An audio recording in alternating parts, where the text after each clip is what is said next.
The discrepancy on the ledgers was small, a mere 3% variance in the shipping logistics column.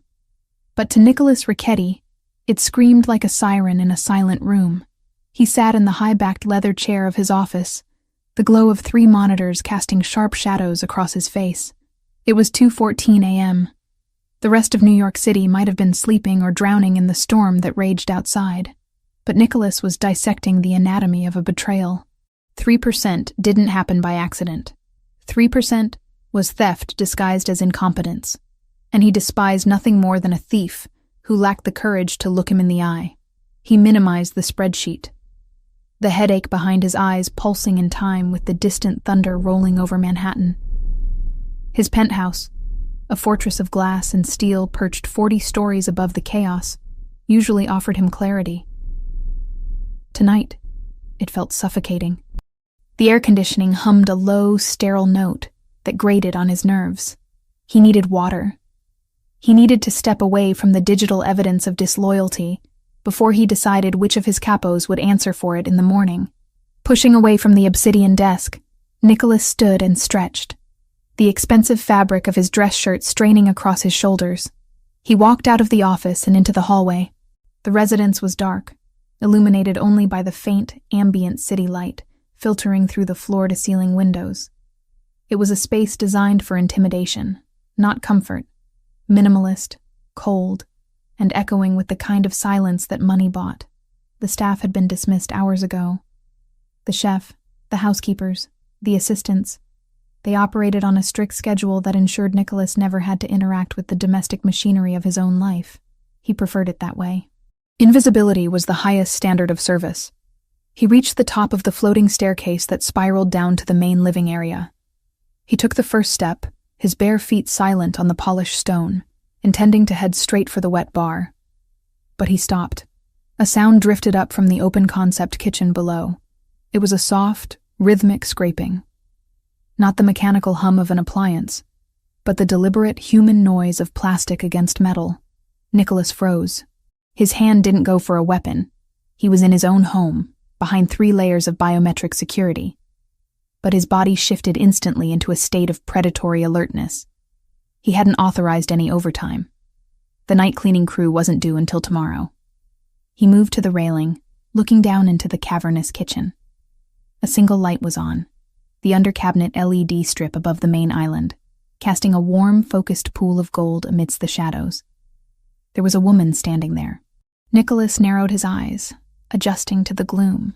He recognized the uniform immediately. The slate-gray dress with the modest white collar, the standard attire for the day staff. It was Chloe Evans. He knew her name because he made it his business to know the identity of every single person who breathed the same air as him. He knew she was 26, that she had been hired 3 months ago to replace his retiring housekeeper, and that her background check had flagged significant, though non-criminal debt. He had approved her clearance because debt made people desperate for work, and desperate people worked hard.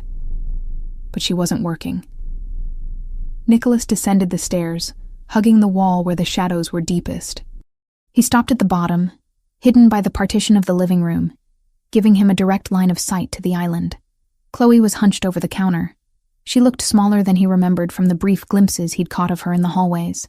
Her blonde hair, usually pinned back in a severe professional bun, was fraying at the edges, loose strands falling across her forehead. She looked exhausted, her shoulders slumped with a weight that seemed to press her down toward the marble. On the counter in front of her sat the heavy copper roasting pan from his dinner. The chef had prepared a prime rib roast, enough to feed 6 men. Nicholas had eaten 2 thin slices before losing his appetite to the ledger sheets. The rest, pounds of high-quality, perfectly cooked beef, surrounded by roasted root vegetables and herbs, was destined for the trash. His instructions were strict. No leftovers, fresh start every day. Chloe held a plastic container in one hand, a cheap, clouded thing that looked like it had been washed 1,000 times. In her other hand was a plastic spatula. She wasn't stealing the silverware. She wasn't raiding the liquor cabinet for vintage scotch. She was stealing his garbage. Nicholas watched, fascinated and disturbed, as she worked with surgical precision. She scooped up the slices of cold beef, arranging them in the container to maximize space. She scraped the congealed jus from the bottom of the pan, drizzling it over the meat as if it were liquid gold. She added the carrots and potatoes, packing them into the corners. Her movements were not greedy. They were reverent. She treated the discarded food with more respect than his wealthy associates treated their million-dollar investments. She paused for a second, her hand shaking as she reached for a piece of fat that had fallen onto the counter. She hesitated, looking at it, then quickly popped it into her mouth. She closed her eyes as she chewed, a look of pure, unadulterated relief washing over her face. Nicholas felt a strange tightness in his chest. It wasn't pity. He didn't believe in pity. But it was a sharp jolt of reality. He threw away more food in a day than most people saw in a week.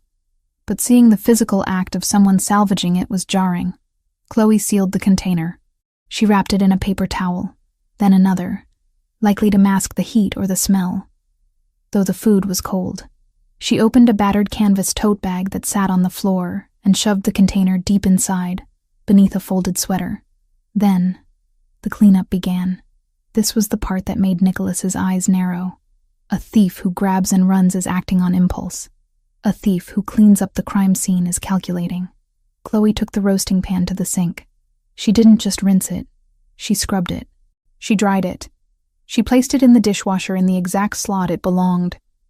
She returned to the island, sprayed the counter with disinfectant, and wiped it down until the marble gleamed, removing any fingerprint, any grease spot, any evidence that she had been there.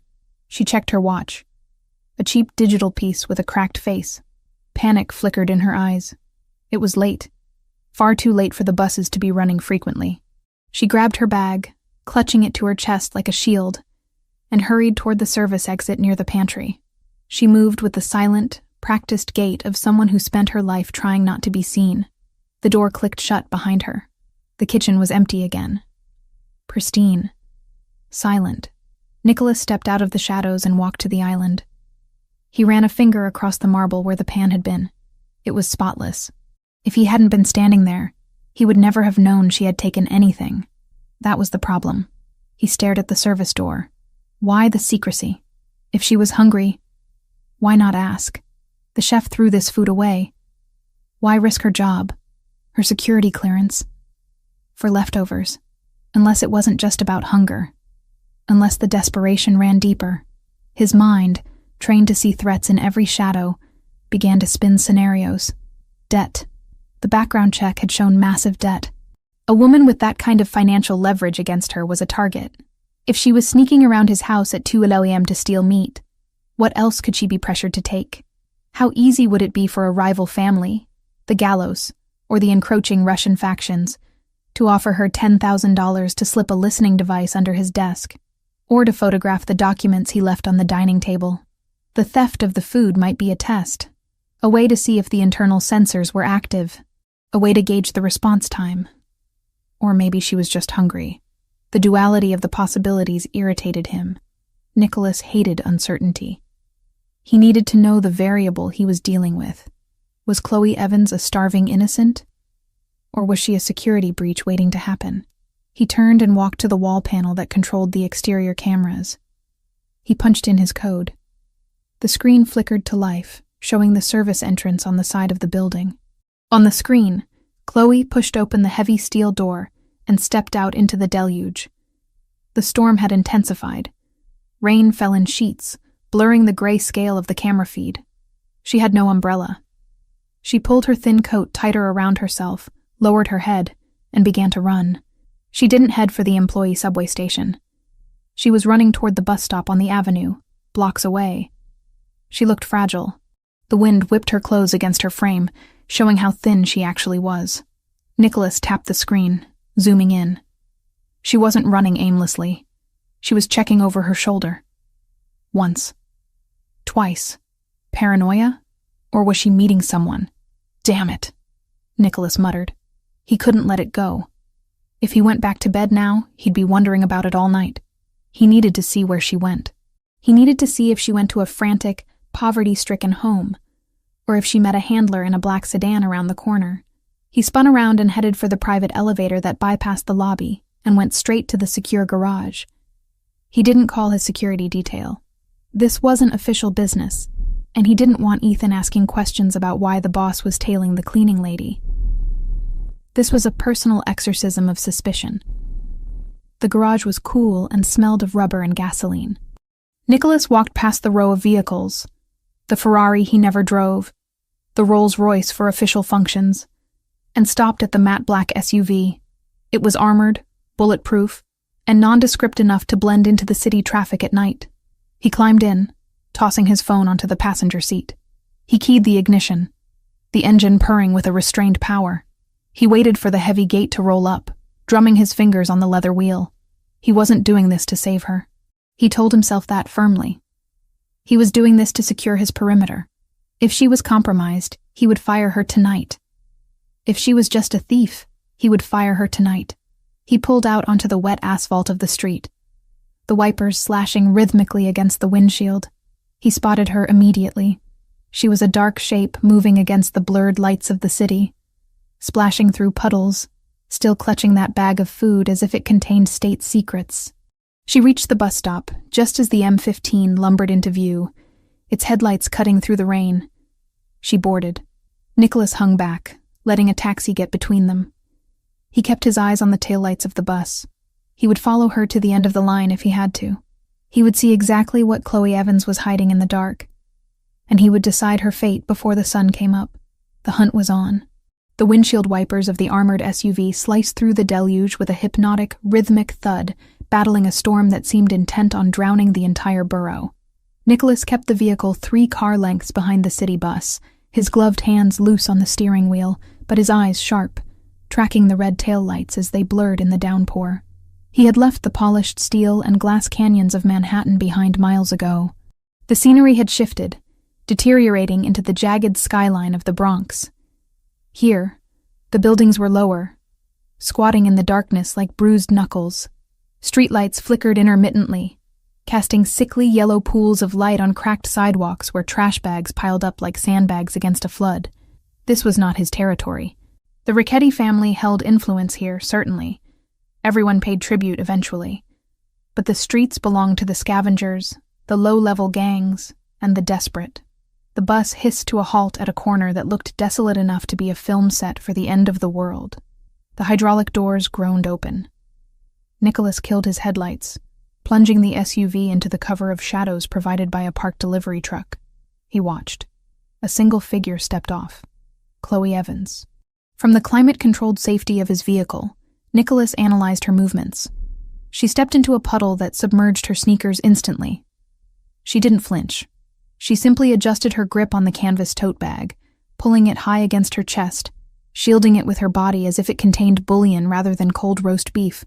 The wind whipped her thin coat against her legs, but she moved with a grim, determined speed. She wasn't strolling. She was traversing a combat zone. Nicholas rolled his window down an inch. The smell of wet asphalt, ozone, and decaying garbage drifted into the leather-scented cabin. He needed to hear the environment. He scanned the perimeter. To his left, an alleyway mouth yawned, black and empty. To his right, a row of boarded-up storefronts. Chloe reached the middle of the block. She was heading toward a pre-war tenement building that had clearly lost its war decades ago. The brickwork was crumbling, the fire escape rusting into orange streaks down the facade. Then, the shadows detached themselves from a recessed doorway. Nicholas didn't move, but his pulse dropped into a slow, lethal cadence. 2 men. They didn't emerge with the chaotic energy of muggers. They stepped out with the arrogant entitlement of ownership. One was tall, lanky, wearing a leather jacket that had seen better decades. The other was stockier, with a shaved head that glistened under the street lamp. They blocked Chloe's path. Nicholas watched her reaction. A civilian would have screamed or turned to run. Chloe did neither. She stopped dead, her posture rigid. She had expected this. The realization soured Nicholas's stomach. This wasn't a random crime. This was a schedule. He reached into the door panel and wrapped his fingers around the cold grip of his suppressed 9mm. He didn't draw it yet. He needed to know the players. "You're late, Chloe," the tall man said. His voice carried over the rain, a raspy baritone thick with an accent Nicholas placed immediately. Albanian. Rough guttural vowels. I don't control the traffic, Drayton, Chloe replied. Her voice was steady, though Nicholas, trained to read fear in the micro-tremors of a human body, saw her knees shaking. Traffic, the stocky one mocked, stepping closer. He invaded her personal space, forcing her back toward the graffiti-covered wall of a bodega. Traffic doesn't pay the interest. The clock ticks whether the bus moves or not. I have the payment, Chloe said quickly. She shifted the tote bag to one hand, balancing it precariously against her hip, and reached into her coat pocket with the other. It's all here. Just let me get inside. Not yet, Drayton said. He reached out, not for the money, but for her arm. He gripped her bicep, hard. Nicholas saw Chloe wince, but she didn't pull away. She knew that pulling away would only invite violence. We aren't just here for the cash tonight. The boss is losing patience. He wants the drive. Nicholas's eyes narrowed. The drive. I told you, Chloe said, her voice rising in pitch, desperate. I don't have it. My father didn't leave me anything but debts. I don't know what drive you're talking about. I've turned the apartment upside down. There's nothing. Your father was a thief, just like you. The stocky man spat. He stole the keys to the kingdom before he died. We know he gave it to you. He gave me nothing, Chloe cried out. He died broke. Look at me. Do I look like someone sitting on a fortune? Drayton sneered, his eyes raking over her soaked uniform, her muddy shoes. You look like a liar. Maybe you need a reminder of what happens to liars. He shoved her. It wasn't a lethal push, but against the slick pavement, it was enough. Chloe slipped. She went down hard on her knees, the canvas bag flying from her hand. It landed in a slurry of oil and rainwater in the gutter. No. The scream that tore from her throat wasn't for her own safety. It was for the bag. She scrambled on hands and knees, ignoring the men, reaching for the tote. The stocky man laughed and kicked the bag. It skidded across the sidewalk, stopping against the tire of a parked car. Leave it, Drayton commanded. Give me the cash. Chloe froze. She looked at the bag, then at the men. Slowly, defeated, she reached into her pocket and pulled out a small, damp wad of bills. Her tips, the $40 or $50 she had earned clearing tables for men who spent that much on a single cigar. Drayton snatched the money. He counted it in seconds. $42, he said, his voice dripping with disgust. This doesn't even cover the gas we used to drive here. It's all I have, Chloe whispered, still on the ground, the rain plastering her hair to her skull. Please, I get paid on Friday. I'll have the rest then. The stocky man spit on the ground next to her hand. Friday. If you don't have the full installment plus the penalty by Friday, we stop asking for the drive and start taking pieces of you until you remember where it is. Drayton looked at the canvas bag in the gutter. And stop bringing garbage home. It stinks up the neighborhood. He turned and walked away. The stocky man lingered for a second, glaring at Chloe before following his partner. They disappeared around the corner, fading into the dark veins of the Bronx as quickly as they had appeared. Nicholas sat in the SUV, his finger resting on the trigger guard of his weapon. Every instinct in his body screamed at him to get out, to hunt them down, to put 2 bullets in the base of their skulls for the disrespect alone. But he held back. Emotional kills were messy. If he acted now, he exposed himself. He exposed her. He needed to understand the full scope of the board before he moved his pieces. Chloe didn't move until the men were gone. Then she scrambled toward the gutter. She grabbed the canvas bag, pulling it into her lap. She ripped it open, frantically checking the contents. She pulled out the plastic container. It was battered, scratched, and covered in street slime. But the lid had held. The seal hadn't broken. She let out a sound that Nicholas could hear even through the rain, a sob of pure, ragged relief. She wiped the mud off the plastic with her sleeve, cradling the container against her chest. She stood up, her legs trembling, and limped toward the entrance of her building. She didn't care about the $42. She didn't care about the threat to her life. She cared about the leftovers. Nicholas waited until the front door of the tenement closed behind her. He unbuckled his seatbelt. The silence in the car was suddenly unbearable. He needed to see. He needed to verify the reality of what he was witnessing because it defied every logic he operated under. He opened the door and stepped out. The rain hit him like a physical blow, cold and sharp. He engaged the central lock of the SUV and crossed the street, his Italian leather boots splashing through the same puddles Chloe had traversed. He approached the building, bypassing the front door. He moved to the side, to the ground floor windows. The building was a rotting husk. The smell of mildew and stagnant water radiated from the brickwork. Nicholas found the window that corresponded to the unit Chloe had entered. The light had just flickered on inside. The blinds were cheap, plastic slats, bent and broken in places, offering a fractured view of the interior. Nicholas stood in the alley, water dripping from his hair, and peered through the gaps. The room was a testament to absolute destitution. The walls were painted a color that might have been cream once, but was now a stained, peeling yellow. There was no furniture, no table, no chairs, no television. In the corner sat a single twin mattress directly on the scratched floorboards. A cardboard box served as a nightstand. It wasn't minimalism. It was survivalism. Chloe was standing in the center of the room. She had shed her soaked coat and was using a towel to dry the plastic container she had rescued. She set it down on the cardboard box with extreme care. Nicholas watched as she peeled back the lid. The smell of the roast beef must have hit her then, because she closed her eyes and swayed slightly. She looked starving. The hollows of her cheeks seemed deeper in the harsh overhead light. She reached for a plastic fork sitting on the box. Nicholas felt a strange sense of anticipation. "Eat," he commanded silently. "Take what you stole. You earned it." But she didn't eat. A knock sounded, not at the main door, but at the wall shared with the neighboring apartment. It was a rhythmic, weak tapping. Chloe's head snapped up. She didn't look annoyed. She looked resigned. She put the fork down. She took a deep breath, slapped her cheeks lightly to bring color into them, and forced a smile onto her face. It was the most convincing fake smile Nicholas had ever seen. Bright, warm, and entirely hollow. She walked to the door and opened it. An elderly woman stood there, leaning heavily on a walker. She was skeletal, her skin like parchment paper stretched over brittle bones. She wore a faded nightgown and a shawl that looked moth-eaten. "Mrs. Moretti," Chloe said, her voice audible through the thin glass. It was soft, affectionate. "You're awake late."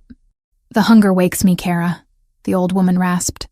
Her eyes, clouded with cataracts, drifted past Chloe to the cardboard box. Did you bring anything?" "The soup kitchen was closed today." "My legs. I couldn't make it to the church." Nicholas felt the chill of the rain seep into his bones, but it had nothing to do with the weather. Chloe looked at the container of food. It was a substantial amount, enough for 2 meals for her, enough to stop the shaking in her hands. She looked back at the old woman. "I did," Chloe said. There was no hesitation, no pause to calculate portions. "The chef, Mr. Ricchetti's chef made too much again. Can you believe it? He was going to throw it all out." "Oh, thank God," Mrs. Moretti whispered. Chloe picked up the container. She walked over to the old woman. Nicholas watched, waiting for her to divide it, to keep half, to keep a few slices of beef for herself. She didn't. She pressed the entire container into the old woman's trembling hands. "Here. It's prime rib. Soft vegetables. You have to eat it all, okay? It won't keep till tomorrow without a fridge." The old woman clutched the warm plastic. "But you, Chloe, what about you? You work so hard. You're so thin." Chloe laughed. It was a light, airy sound that masked a desperate lie. "Me? Are you kidding? I ate at the mansion. We had lobster and risotto. I'm so full I could burst. I couldn't eat another bite if I tried."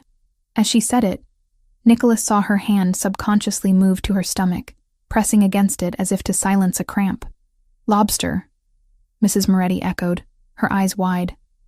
"Imagine that. You live like a princess there." "I do," Chloe lied. "Now go. Eat while it's warm." She gently guided the old woman back into the hallway and closed the door. The moment the latch clicked, the performance died. Chloe slumped against the door. The bright smile vanished, replaced by a mask of sheer agony, She slid down to the floor, pulling her knees to her chest. She buried her face in her arms. She didn't cry. She was past crying. She just sat there, rocking slightly, in a room that contained absolutely nothing, having given away the only thing she possessed. Nicholas stood in the alley, paralyzed. He had spent his life dealing with transactionality. You give, you get. You take, you keep. Loyalty was bought with fear or money. Altruism was a myth, a mask people wore to hide an agenda. But this was a glitch in his worldview. She was being hunted by Albanians for a fortune she didn't have. She was working herself to the bone in his house. She was starving, and she had just given away her survival to a woman who could offer her absolutely nothing in return. She wasn't a thief. She was a martyr, and she was his. The thought slammed into his mind with the force of a physical blow. It wasn't a question anymore. It wasn't a debate about security clearance. The concept of her being a liability evaporated, replaced by a possessive volcanic rage. The idea that she, someone under his roof, someone who wore his family's crest on her uniform, however invisible, was living like this, was an insult to his name, and the fact that Drayton and his lackey had touched her, had pushed her into the mud. Nicholas turned away from the window. He couldn't watch her suffering anymore. It felt like an intrusion on something sacred. He walked back to the car, his stride long and aggressive. He didn't feel the rain. He felt only the cold, hard clarity of a decision made. He reached the SUV and yanked the door open, sliding into the driver's seat. He didn't start the engine immediately. He pulled his phone from the passenger seat. The screen glowed bright in the dark cabin. He dialed a number that was saved on speed dial. Ethan answered on the first ring. "Boss?" "I need a location trace on a crew," Nicholas said.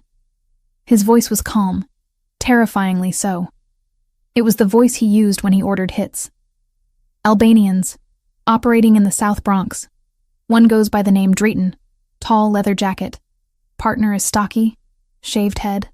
Albanians," Ethan repeated, the sound of keyboard clacking starting immediately in the background. "They're bottom feeders, boss. Scavengers. Did they hit one of our shipments?" "They touched something of mine," Nicholas said. He looked through the rain-streaked windshield at the crumbling building where Chloe Evans sat on the floor of an empty room. "I want them found," Nicholas continued. "I want to know where they sleep. I want to know who they report to. And Ethan? Yeah? Find out who holds the paper on Chloe Evans' debt. I don't care if it's the Albanians, the banks, or the devil himself. Contact them. Tonight." "The cleaning girl?" Ethan paused, confused.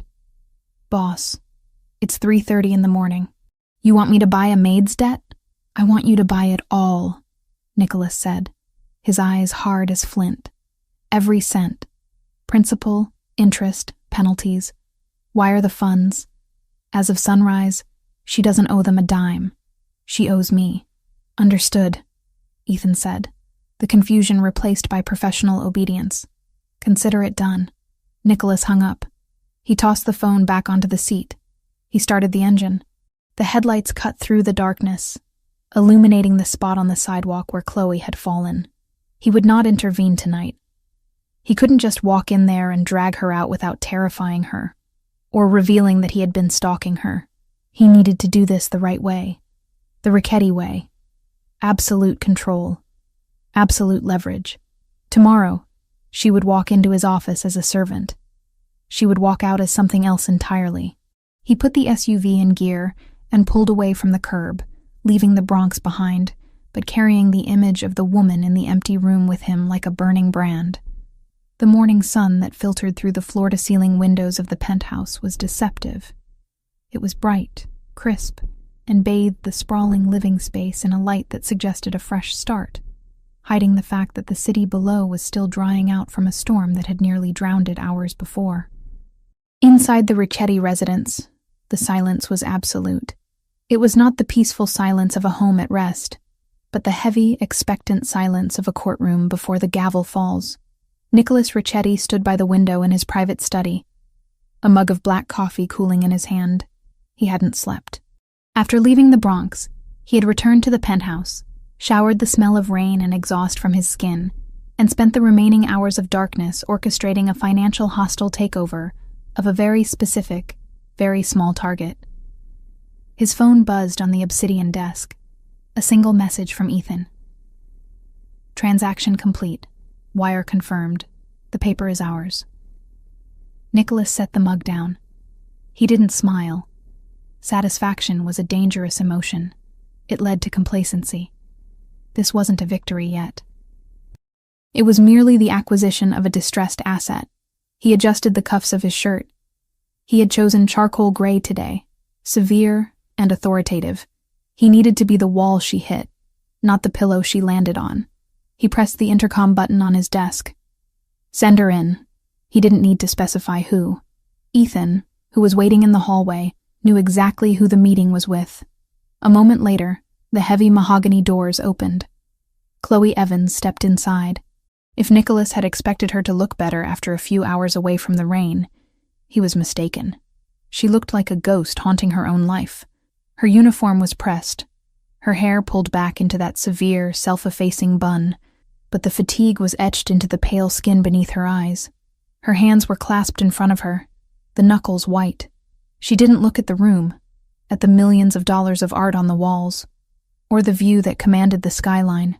She looked at the floor, then forced her chin up to look at him. She expected to be fired. Nicholas could read the resignation in her posture. She thought she had been caught stealing leftovers, and in her world, that was a capital offense. She was bracing for the severance speech, the demand for her key card, and the escort out of the building. "Mr. Richetti," she said. Her voice was steady, but brittle. "You asked to see me?"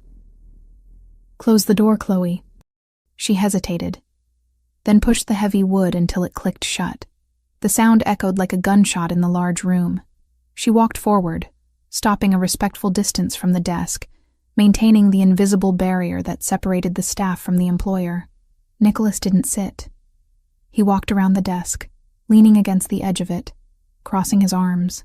He wanted to remove the physical barrier of the furniture, not to make her comfortable, but to make her feel exposed. "Do you know why you're here?" he asked.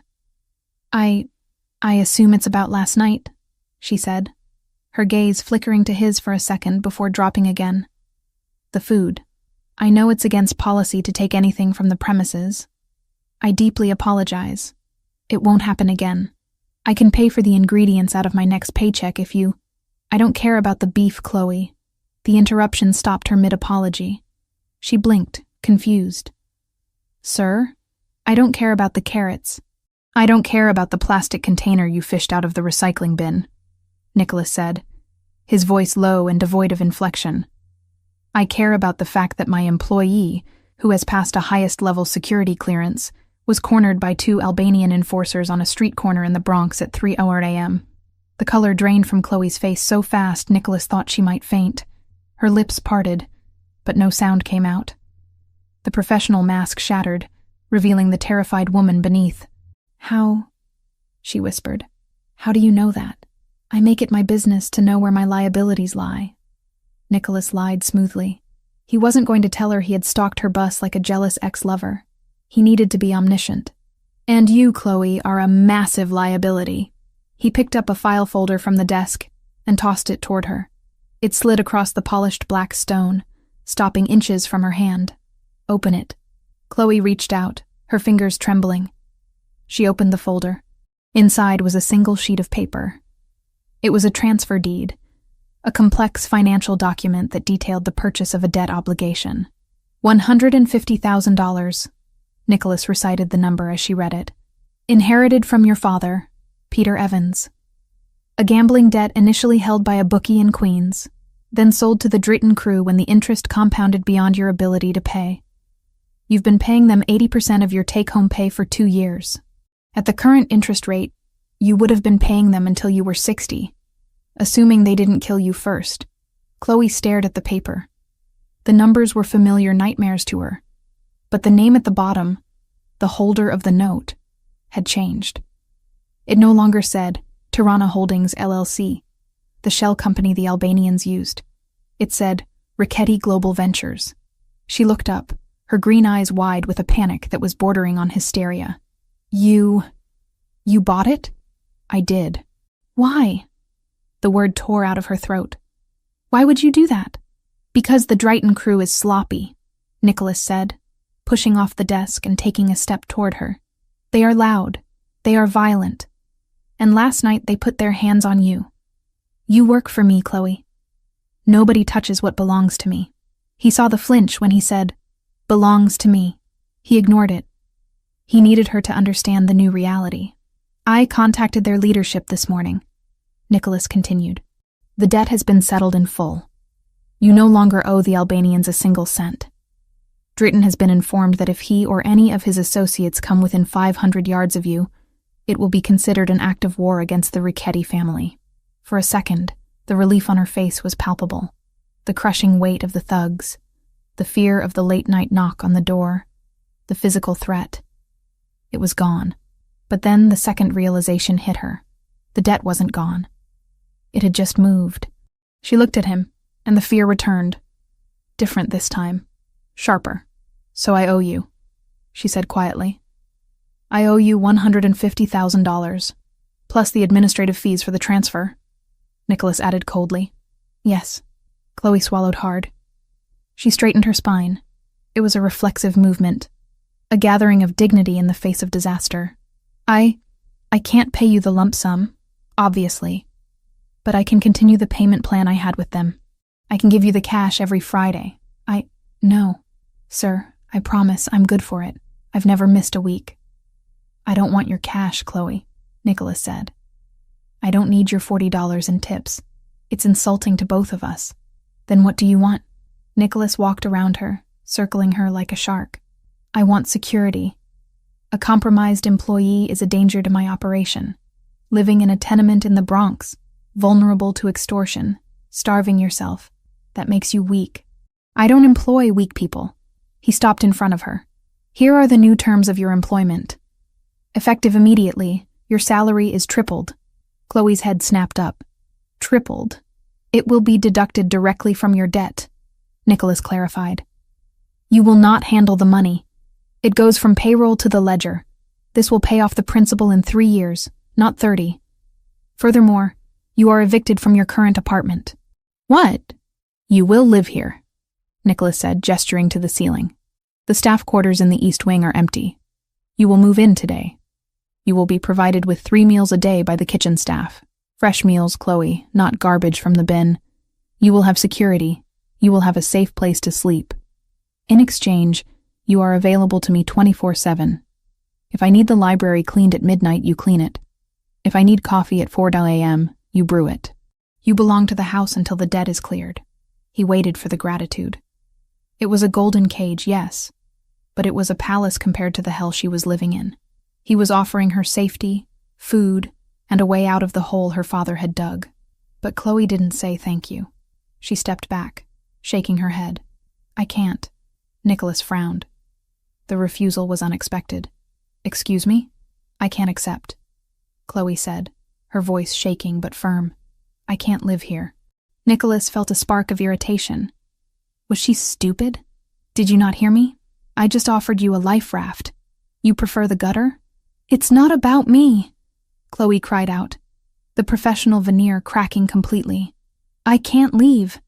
If I move in here, if I'm locked in here 24/7, who takes care of her? Nicholas went still. Her? Mrs. Moretti, Chloe said, tears welling in her eyes. My neighbor. She's 82. She can't walk to the store. She can't cook. Her son died 5 years ago. She has no one.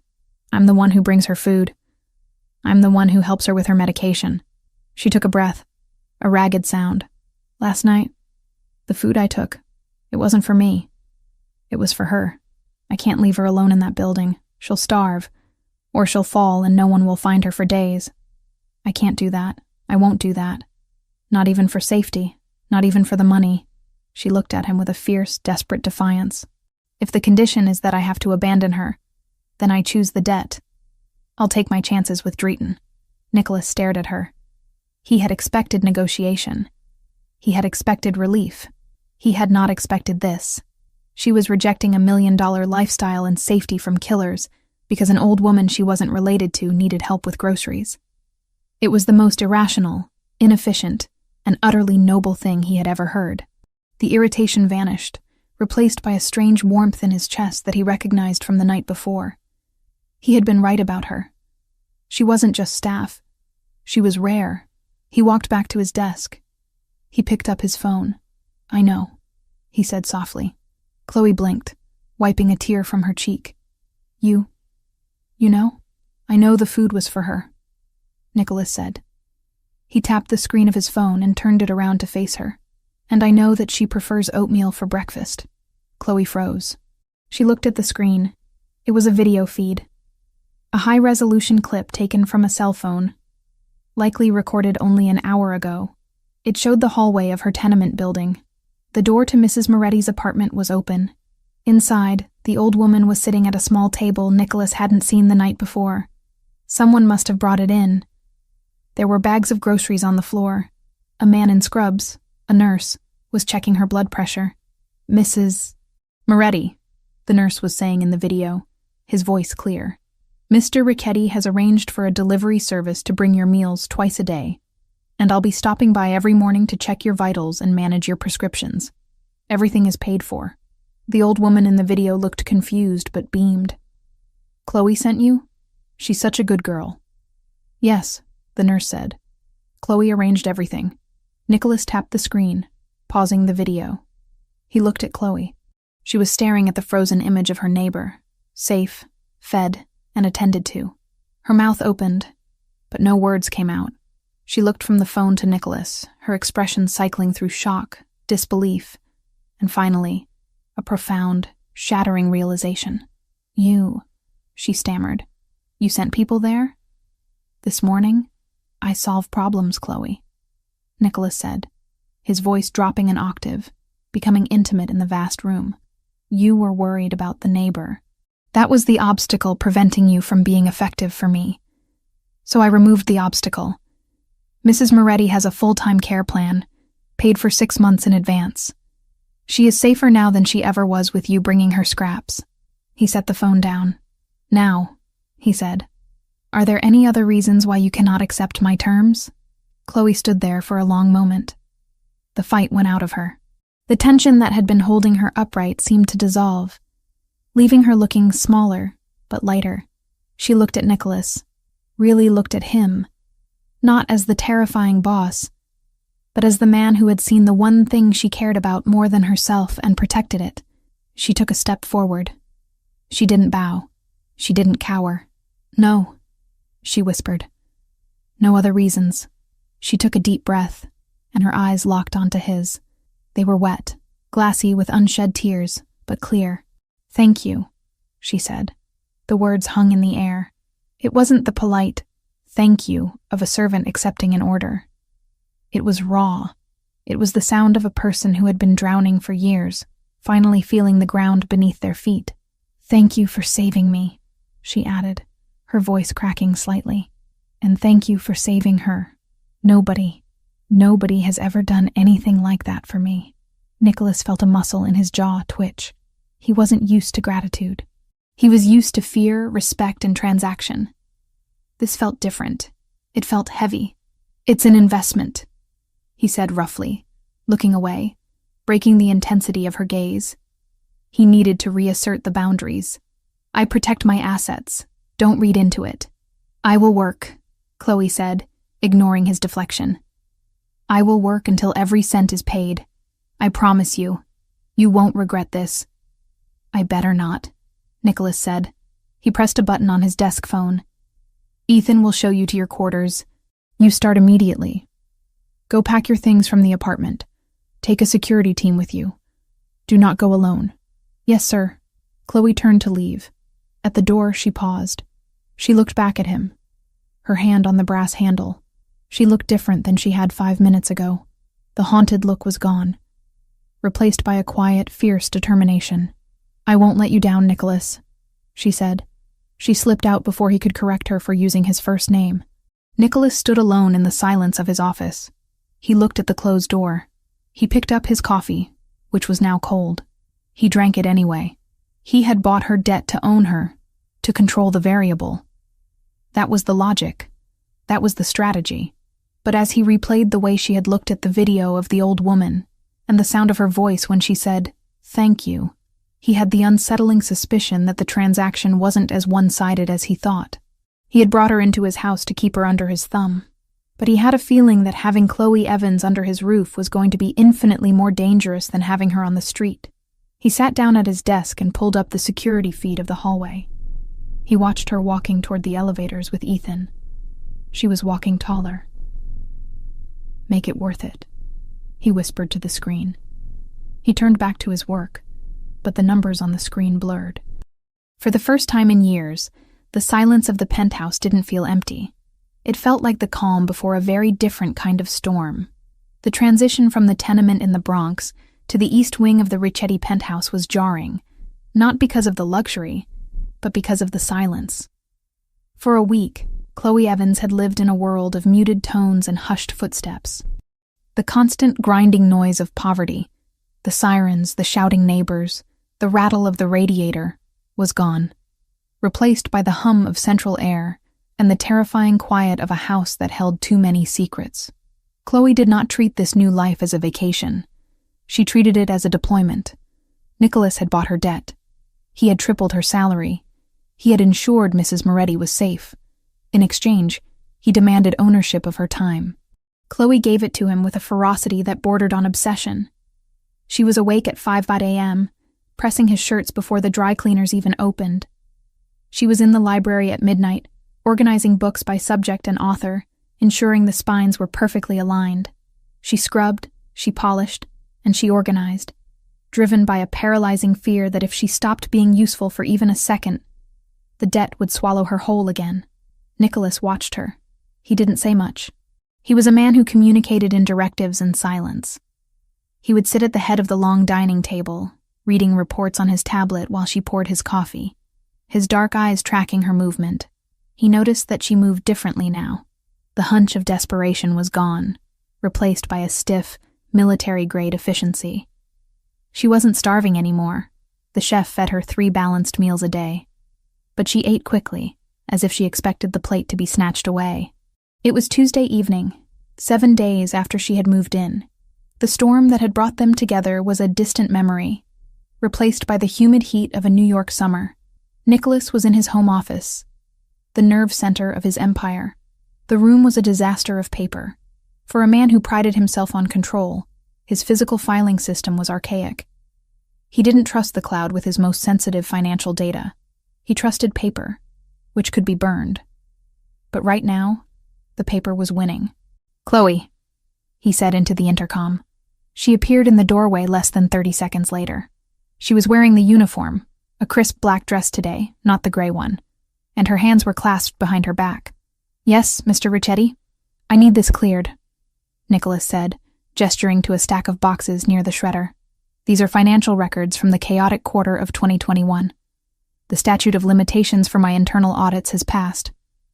I want them shredded, cross-cut, every single page." It was a menial task, a mindless task. It was beneath the intelligence he suspected she possessed, but he needed to clear the space, and he needed to see if she would complain. "Understood," Chloe said. She didn't sigh. She didn't roll her eyes. She walked over to the boxes, knelt down, and began the work. Nicholas returned to his screens. He was still hunting for the 3%. The discrepancy that had started this whole chain of events was still there, mocking him. He had fired the logistics manager in New Jersey, thinking it was incompetence. But the numbers hadn't corrected themselves. Someone was siphoning money from his accounts with a method so subtle it was practically invisible. The rhythmic whir crunch of the shredder filled the room. It was a white noise that usually helped him concentrate. But tonight, the rhythm was off. He glanced over. Chloe had stopped shredding. She was kneeling on the Persian rug, holding a stack of documents in her hands. She wasn't feeding them into the machine. She was spreading them out on the floor, arranging them in a grid. Nicholas watched, his irritation rising. "Chloe, the machine works by feeding the paper into the slot, not by wallpapering my floor." She didn't look up. Her eyes were darting back and forth between 3 different spreadsheets from 3 different months. Her finger traced a line in the air, connecting invisible dots. "Mr. Richetti," she said, her voice distracted. "Who designs your internal ledger templates?" Nicholas blinked. "What?" "The layout," she said, finally looking up. Her green eyes were sharp, focused in a way he hadn't seen before. "The visual structure of the columns. Who formatted this?" "I have no idea," Nicholas said, swiveling his chair to face her completely. "The accounting department uses standard software." "Why?" "Because it's wrong," Chloe said. She picked up 2 sheets of paper and walked toward his desk. Nicholas tensed. He didn't like staff approaching the desk when he had active operations on the screen. He minimized the window. "It's a spreadsheet, Chloe. It's numbers. It's not supposed to be art." "It's not about art. It's about spacing," she said, placing the papers down in front of him. She pointed to a column of transaction dates and amounts. "Look at the kerning." "The what?" "The kerning. The space between the characters." She tapped the paper. "I was a graphic designer for 4 years before everything happened. My eyes are trained to see negative space. Look at this entry for January 14th. And this one for February 20th. And this one for March 29th. Nicholas looked. He saw numbers. They look like numbers. "No," Chloe insisted, her finger tracing the line. "The font here is Arial, size 11. But these specific entries, the ones I pointed out, they are Arial, size 11.5.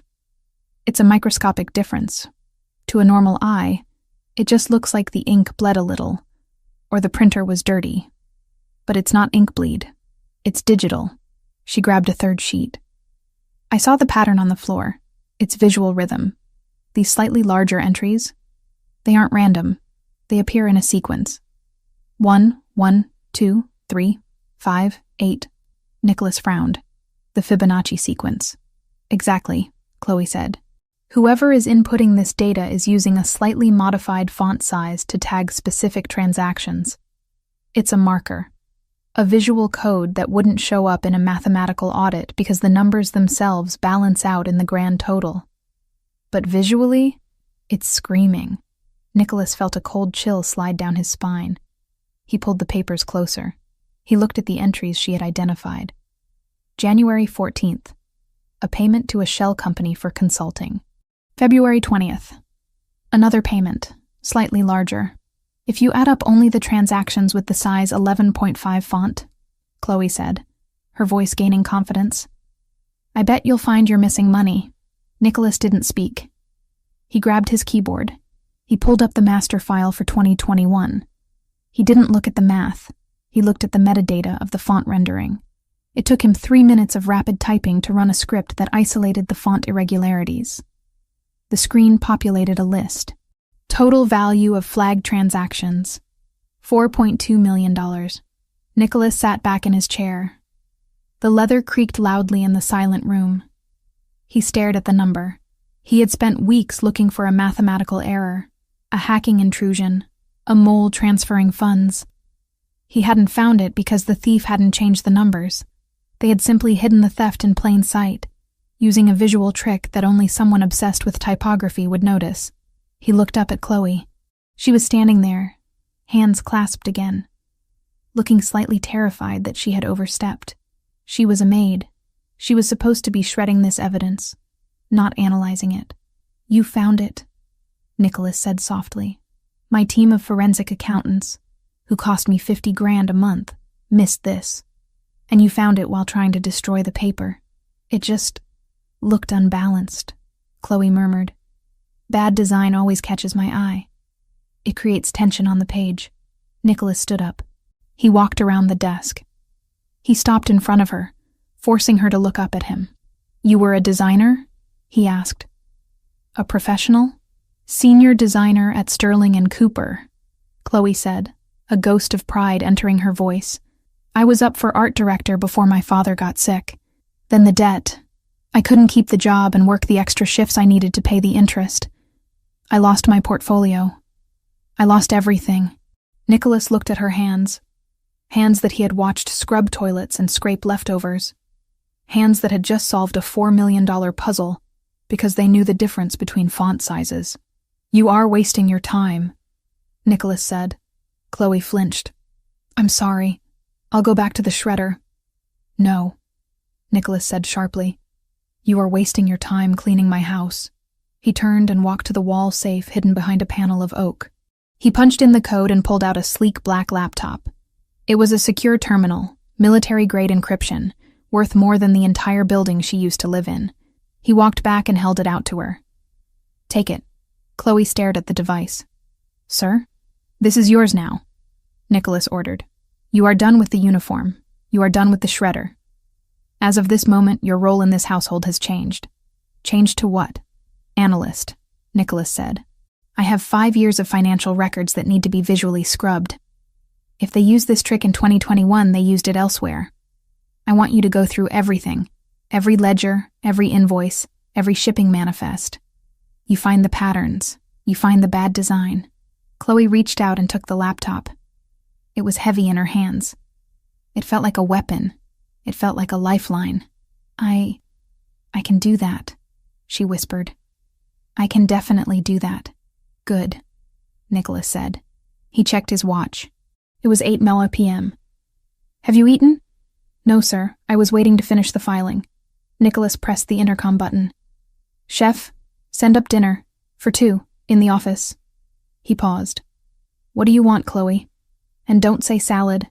Chloe looked at him, surprised by the question. The adrenaline of the discovery was still coursing through her veins, making her bold. "A cheeseburger," she said. "A real one. With bacon." Nicholas's lips twitched. It was almost a smile. 2 bacon cheeseburgers. "And fries. Bring a bottle of the 96 Barolo." He cut the connection. "Sit," Nicholas said, pointing to the leather chair opposite his desk. The chair reserved for capos and business partners. Chloe sat. She placed the laptop on her lap, her fingers brushing the matte metal surface. She looked like someone who had been holding her breath for years and had finally been given permission to exhale. "My father," Chloe said into the silence, her voice quiet. "He wasn't just a gambler. He was a coder. He taught me to look for patterns in the chaos.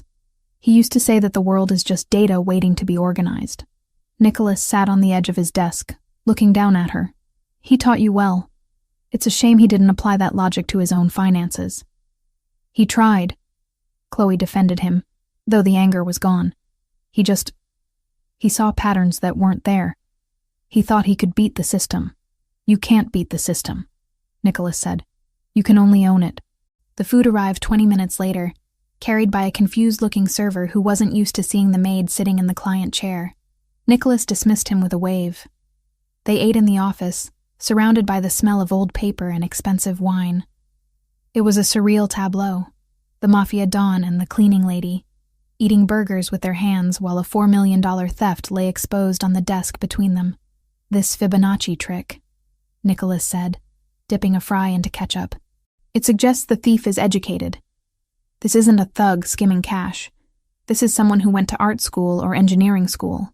Or someone who loves puzzles," Chloe said. She took a sip of the wine, her eyes widening at the taste. "The spacing, it's elegant, in a twisted way. It's almost a signature. If I can isolate the specific kerning adjustment, I can build a filter to scan all your future documents automatically. You won't need me to look at every page. I'll decide what I need," Nicholas said. His voice dropped, becoming serious. "You have a talent, Chloe. A dangerous one. In my world, people kill for the kind of insight you just provided. You need to understand that by doing this, by finding this money, you are putting a target on your back. The person who stole this? They are likely someone inside my organization. Someone close." Chloe stopped chewing. She put the burger down. "I didn't think of that." "You don't have to," Nicholas said. "That's my job. I handle the threats. You handle the data." He looked at her, really looked at her. In the soft light of the office, with a smudge of ketchup on her thumb and her eyes bright with intellectual stimulation, she looked different. The fragile, broken bird he had rescued from the rain was gone. In her place was a woman with a sharp mind and a spine of steel. Why? Chloe asked suddenly. Why what? Why trust me? She asked. I'm nobody. I'm a debtor. I could use this information against you. I could take that $4 million discovery and try to sell it to the thief. Nicholas laughed. It was a dark, dry sound. You could, but you won't. How do you know? Because you starve yourself to feed an old woman, Nicholas said simply. And because when you found the error, your first instinct wasn't to leverage it, but to fix it. You crave order, Chloe. Just like I do. You aren't built for betrayal. He stood up and walked to the window, looking out at the city lights. The person who did this, he said, gesturing to the papers, is going to pay. And when they do, you'll be the one who handed me the gun. Chloe shivered, but it wasn't from fear. It was from a sense of purpose. For 2 years she had been a victim, a pawn in her father's mistakes, a slave to the interest rates of criminals. Tonight, for the first time, she was a player in the game. I'll find them, Chloe said. She opened the laptop, the screen illuminating her face with a blue glow. Give me the passwords. I want to start on 2022. Nicholas turned back to her. The admiration in his eyes was unguarded now. It wasn't sexual, though the undercurrent was there, a hum of tension that filled the room. It was the appreciation of one predator recognizing the sharp teeth of another. The password, Nicholas said, is Omerta. Chloe typed it in. The system unlocked. Welcome to the family business, Chloe, Nicholas said. She didn't look up. She was already scrolling, her eyes scanning the columns of data, hunting for the rhythm, hunting for the bad design, hunting for the enemies of the man who had saved her life. Nicholas went back to his desk, but he didn't work. He watched her.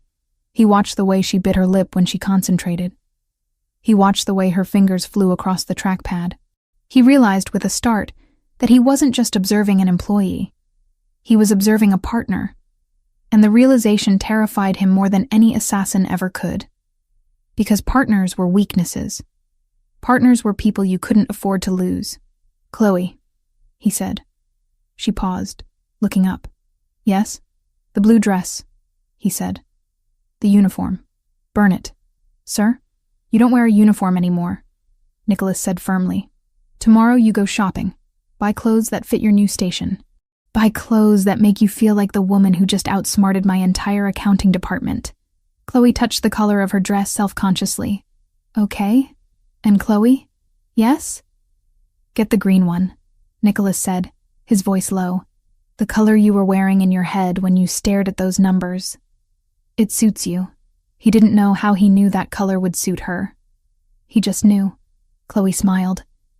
It was the first real, genuine smile he had seen on her face since the night in the rain. Green. Got it. She went back to work. Nicholas poured himself another glass of wine, the taste rich and heavy on his tongue. The storm had passed, but the air in the penthouse was crackling with electricity. He had found the thief in his ledgers, but he had found something far more dangerous in his office. He had found a reason to care. The dress lay on the bed like a pool of liquid emeralds. It was a garment that didn't just suggest wealth, it screamed it.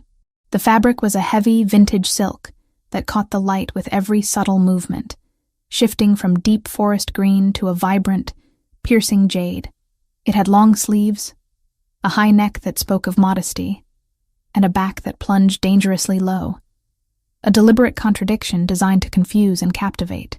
Chloe stood in the center of her new bedroom in the East Wing, staring at it. It had been 3 days since Nicholas had handed her the laptop and the password Omerta. 3 days of burying herself in digital archives, hunting for the ghost in the machine. She had found more patterns, more font irregularities, more siphoned funds. She felt useful. She felt safe. But tonight, Nicholas didn't need an analyst. He needed a prop. It's a charity auction for the Metropolitan Arts Council, he had told her an hour ago, leaning against the doorframe of her makeshift office while she rubbed her tired eyes. I need to acquire a specific 17th century landscape. I also need to ensure I'm not buying a forgery. You have the eye. You're coming. It wasn't a request. Chloe reached out and touched the silk. It was cool against her fingertips. She shed the cashmere sweater and leggings she had been living in, the uniform of the invisible worker, and slipped into the dress. It fit with the terrifying precision of something made to measure, though she had never been measured. Nicholas's attention to detail was, as always, absolute. She walked to the full-length mirror. The woman staring back was a stranger. The dress hugged her ribs and flared slightly at the hips, the emerald color making her green eyes blaze with an intensity that startled even her. She looked dangerous. She looked like she belonged in the penthouse, not as someone who cleaned it, but as someone who could rule it. She pinned her hair up, leaving a few strands loose to frame her face, applied a coat of dark red lipstick that she found in the vanity, brand new, seal unbroken, and stepped into the black stilettos waiting on the floor. She opened the door and walked down the hallway. Nicholas was waiting for her in the foyer. He was adjusting the cuffs of his tuxedo, his back to her. He looked devastatingly severe in black tie, a monolith of dark fabric and sharp lines. He heard her heels on the marble and turned. He stopped, his hands stilled on his cuffs. His eyes, usually so guarded and restless, locked onto her and stayed there. He didn't smile. He didn't leer. He looked at her with the clinical, intense appreciation of a man who had commissioned a masterpiece and was seeing it unveiled for the first time. "Green," he said softly, his voice echoing slightly in the high-ceilinged space. "I was right." Chloe stopped a few feet away from him, her heart hammering against her ribs. "It fits. Of course it fits," Nicholas replied, recovering his composure. He walked toward her, the scent of sandalwood and expensive scotch moving with him. He stopped close enough that she could feel the heat radiating from him. "You look adequate for the mission." "High praise," Chloe murmured, a ghost of a smile touching her lips. "We aren't going there to socialize, Chloe," Nicholas said, his tone shifting back to business, though his eyes lingered on the curve of her neck. "The auction is a front. The people attending are the sharks of the city. Politicians, laundering experts, rival capos pretending to be philanthropists. You stay by my side. You speak only when asked about the art. You are my eyes on the canvas, nothing else. Do you understand?" "I understand," she said. "I'm the lens. You're the trigger." Nicholas's lips quirked. "Something like that." He offered her his arm. She took it. The muscle beneath the tuxedo jacket was rock hard. They took the private elevator down to the garage. The black armored SUV was waiting, engine idling. Ethan was in the driver's seat today, looking grim. Nicholas opened the rear door for her, helping her in with a hand on the small of her back, a touch that burned through the silk, before sliding in beside her.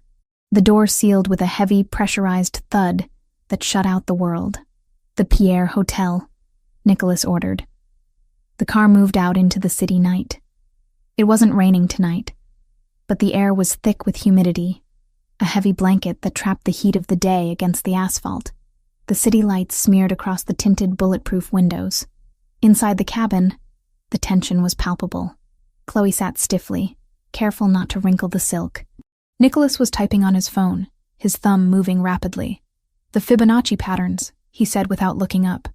"You found another cluster in the 2022 logistics file." "Yes," Chloe said, grateful for the familiar ground of data. "March and April, large transfers disguised as fuel surcharges. The kerning on the invoices was off by 0.5 points again. It's the same person." "It's impressive," Nicholas admitted, finally putting the phone away. "Most people look at a spreadsheet and see math. You look at it and see architecture. My father used to say that code is just poetry written in logic." Chloe said quietly, "If the rhythm is off, the poem is bad. If the kerning is off, the ledger is a lie." "Your father was a complicated man," Nicholas said. He turned to look at her, his expression unreadable in the shifting shadows of the passing streetlights. "He stole from dangerous people, but he taught you how to catch them. I suppose I should be grateful for his contradictions." "I just want to find who is doing this to you," Chloe said. "I want to finish the job." "You will," Nicholas promised. "And when you do," he was cut off by a violent impact. The world spun. The heavy SUV shuddered as something massive slammed into the rear passenger side. Metal screamed against metal, a horrific, grinding shriek that vibrated through Chloe's bones. The car skidded sideways, tires screeching in protest, the heavy armor preventing it from flipping, but doing nothing to stop the momentum. "Down!" Nicholas roared. His arm shot out across her chest, pinning her back against the leather seat as the SUV slammed into a concrete divider. The airbag didn't deploy. Nicholas had disabled them in the rear for tactical reasons, but the force of the stop snapped Chloe's head forward. "Ethan!" Nicholas barked. "Blocked!" Ethan shouted from the front. 2 SUVs, rear and flank. "We're boxed in." Chloe looked out the window. Through the spiderweb cracks of the reinforced glass, she saw blinding high beams. 2 massive black trucks had pinned them against the wall of a tunnel entrance. They weren't moving. They were trapping. "Is it a hit?" Chloe whispered, her voice trembling. "It's an extraction," Nicholas said grimly. He reached under the seat and pulled out a submachine gun, a compact, lethal MP5. He checked the magazine with a practiced, terrifying calm. "If they wanted us dead, they would have used a bomb or a sniper. They want something alive inside this car." The phone in the center console began to ring. It wasn't Nicholas's cell phone. It was the car phone, a secure line that only a handful of people had the number for. The sound was shrill and jarring in the sudden silence of the cabin. Nicholas stared at it. The caller ID was blocked. "Answer it," Nicholas commanded Ethan. "Speaker." Ethan pressed the button. "Richetti!" A voice rasped through the speakers. It was a voice Chloe recognized instantly. It was the voice of the nightmare she thought she had escaped. "Drayton, you drive a hard shell, Nicholas," the Albanian said. He sounded amused, arrogant. "But shells can be cracked. You're making a mistake, Drayton," Nicholas said, his voice level, betraying zero fear. "You are currently holding a made man of the Cosa Nostra in a tunnel. The reprisal will wipe your entire bloodline off the map." "Save the speeches," Drayton spat. "We aren't here for a turf war. We know about the transaction. We know you bought the girl's debt." Chloe stopped breathing. She pressed herself deeper into the leather seat. "I bought the debt," Nicholas said. "Which means she is mine. You have your money. Go home." "We have the money, yes," Drayton laughed darkly, "but we aren't stupid. Why would Nicholas Richetti, the Wolf of Manhattan, pay $150,000 for a cleaning lady? Is she that good in bed? I doubt it. Careful," Nicholas warned, a low growl. "No, you bought her because she gave it to you," Drayton said. "The drive, the master key. Her father stole the encryption keys to our offshore accounts 3 years ago. We couldn't find them. We figured he died with the secret. But then you show up, buy the daughter, and suddenly you're paying off her debts? You have the key, and she knows how to use it." Chloe's eyes widened. "I don't," she whispered to Nicholas. "I don't have it." Nicholas ignored her, keeping his focus on the phone. "You're imagining things, Drayton." "Am I?" Drayton countered. "Give us the girl. Send her out. We take her, we find out where the key is, and you drive away to your party. Refuse, and we burn you inside that can. Come and get her," Nicholas said. He shot the console, destroying the phone. The line went dead. "He thinks I have it," Chloe said, panic rising in her throat. "He thinks my father gave me a drive. Nicholas, I swear I never saw a drive. I searched the apartment 1,000 times. "I know," Nicholas said. He turned to her. His face was hard, focused. The face of a soldier. "Listen to me. The glass will hold for about 60 seconds against sledgehammers or small arms. They are going to try to breach the doors. I need you on the floor. What are you going to do?" "I'm going to kill them," Nicholas said simply. He looked at Ethan. "On my mark. Pop the trunk release. It will distract the rear team. We exit passenger side. Rolling formation." "Yes, boss." "Chloe." Nicholas grabbed her chin, forcing her to look at him. "Stay behind me. If I move left, you move left. If I drop, you drop. Do not freeze. Do you understand? You are not a civilian tonight. You are my shadow." "I understand," she managed to say. Outside, men were pouring out of the SUVs. They were wearing balaclavas and carrying assault rifles. One of them had a breaching tool, a heavy battering ram. "Now," Nicholas yelled, Ethan hit the trunk release. The rear hatch of the SUV popped open with a hiss. The men behind the car flinched, raising their weapons toward the trunk, expecting a gunman. It was a feint. Nicholas kicked the rear passenger door open. It swung out, heavy as a bank vault door, knocking the closest Albanian backward. Nicholas rolled out onto the asphalt, the MP5 barking a controlled burst of fire. Pop, pop, pop. The man with the battering ram dropped, clutching his leg. Move! Nicholas grabbed Chloe's hand and pulled her out. The humidity of the night hit her, thick with the smell of exhaust and cordite. The noise was deafening. Gunfire erupted from the front SUV, bullets sparking against the armored plating of Nicholas's car. They were crouched behind the engine block of the SUV. Ethan was on the other side, providing suppressing fire with a handgun. "They're flanking right," Ethan shouted. Nicholas spun, firing over the hood. He took down a man trying to rush them, but there were too many of them, at least 8. Chloe crouched in her emerald silk, the asphalt digging into her knees. Her heart was beating so fast it felt like a continuous vibration. She looked under the chassis of the SUV. She saw boots. Shadows moving against the tunnel lights. She saw a pair of boots moving silently around the rear, coming up on Nicholas's blind side while he engaged the front targets. Nicholas was reloading. He didn't see them. "Nicholas, 3 o'clock," Chloe screamed, pointing. She didn't freeze. She didn't cover her ears. She analyzed the visual data, the boots, the shadow, the angle, and she relayed it. Nicholas didn't hesitate. He didn't look to verify. He trusted her voice. He dropped to one knee, spun 90 degrees, and fired blindly around the corner of the bumper. A man yelled in pain and collapsed, his weapon clattering to the ground just feet from where they were huddled. "Good call," Nicholas grunted, slapping a fresh magazine into his weapon. "Ethan, suppress the front. We're pushing to the service door." He grabbed Chloe's waist, hauling her up. "Run! Now!" They sprinted toward a metal maintenance door set into the concrete wall of the tunnel, 10 yards away. Bullets whizzed past them, angry hornets of lead. One chipped the concrete inches from Chloe's face, dusting her hair with gray powder. Nicholas shoved her toward the door. He turned, firing a covering burst that forced the Albanians to duck behind their vehicles. He reached the door, kicked the lock with a brutal, precise force, and shoulder-checked it open. He threw Chloe inside and dove after her, slamming the heavy steel door shut and throwing the deadbolt. Sudden silence. They were in a maintenance corridor, lit by flickering fluorescent tubes. The sound of shouting and gunfire was muffled now, distant. Nicholas leaned back against the door, his chest heaving. He checked his weapon. Empty. He pulled a handgun from his tuxedo waistband. He looked at Chloe. She was standing in the middle of the hallway.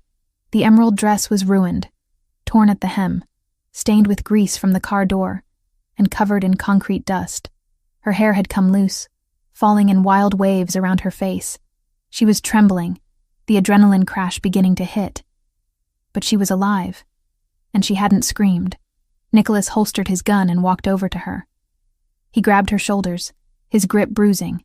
"Are you hit?" he demanded, his eyes scanning her body for blood. "Check yourself. Adrenaline hides the pain. Are you hit?"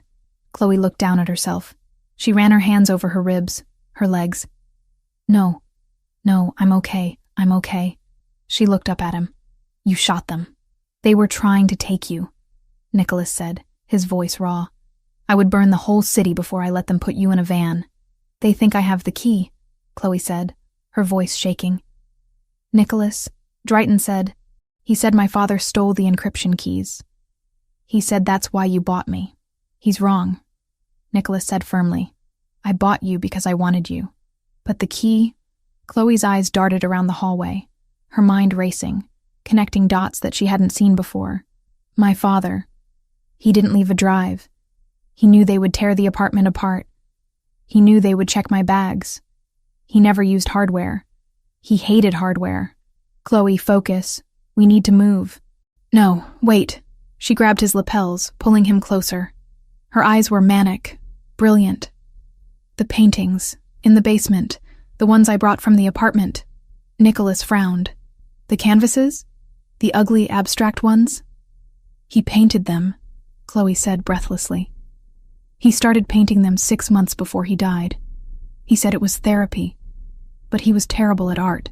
He was a coder. He was obsessed with layers.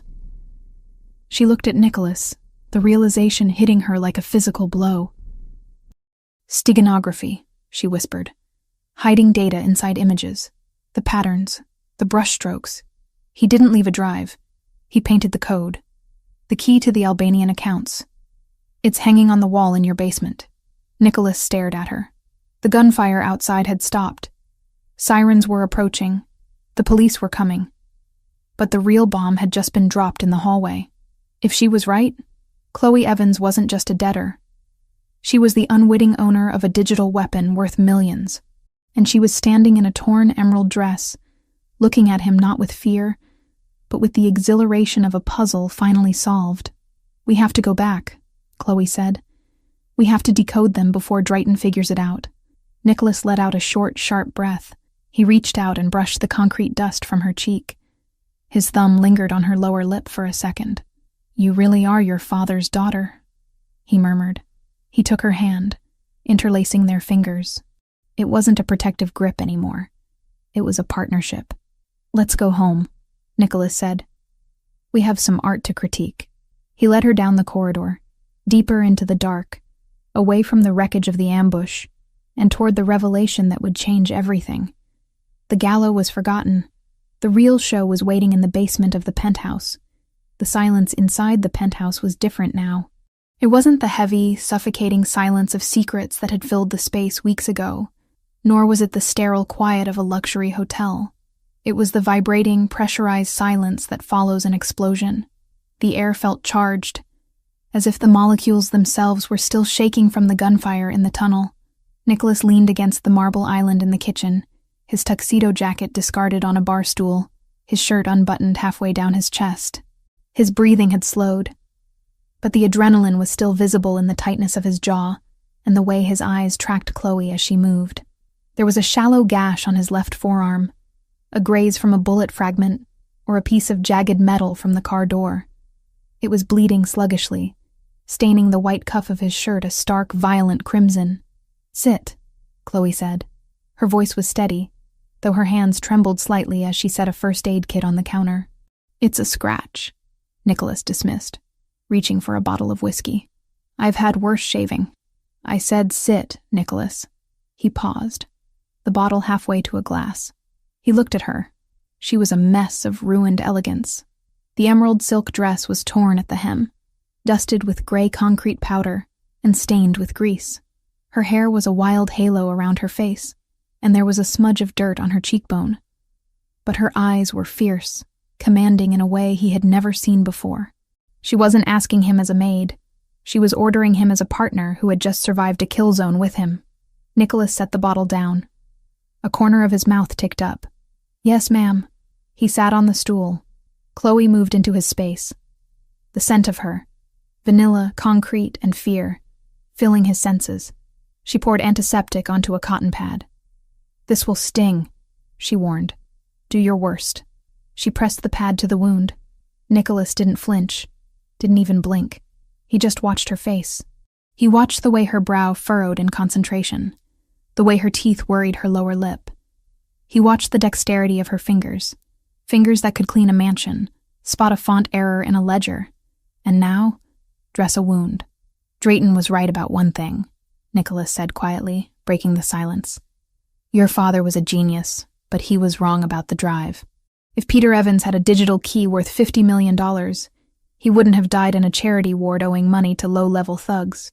Chloe froze.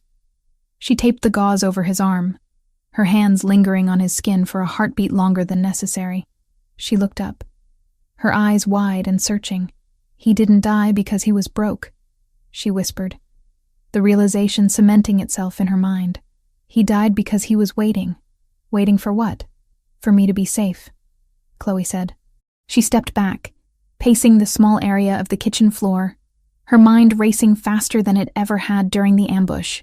He knew Drayton was watching him. If he tried to sell the key, they would have seen the movement. They would have come for me to get to him, so he hid it. He hid it somewhere he knew they wouldn't look, Because they don't respect art. They only respect hardware. The paintings, Nicholas said. He stood up, testing the movement of his arm. You said he started painting 6 months before he died. He was terrible at it, Chloe said, a hysterical little laugh bubbling up. God, he was awful. He painted these chaotic, abstract messes, layers and layers of acrylic paint, slathered on top of each other. He called it his noise phase. I told him to stick to coding. I almost threw them out when I was evicted, but they were the last thing he touched. So I kept them. Where are they? Nicholas asked. The predator was back in his eyes, the sharp, calculating look of a man who smells blood in the water. In the basement storage, Chloe said, next to the winter decorations. Show me. They didn't take the elevator. They took the stairs, moving with a synchronized urgency. They descended past the living quarters, past the gym, down into the climate-controlled belly of the building where Nicholas kept the things he didn't need but couldn't destroy. The storage room was vast, lined with metal shelving. Chloe moved straight to the back, pushing aside a stack of plastic bins. There, leaning against the wall, wrapped in brown butcher paper, were 4 large canvases. She tore the paper off the first one. Nicholas stared at it. It was objectively a disaster, a riot of clashing colors, violent reds, muddy browns, electric blues, swirled together in a way that suggested frustration rather than inspiration. There was no form, no subject, just noise. It looks like a migraine, Nicholas observed dryly. It's not art, Chloe murmured, running her hand over the textured surface. It's data.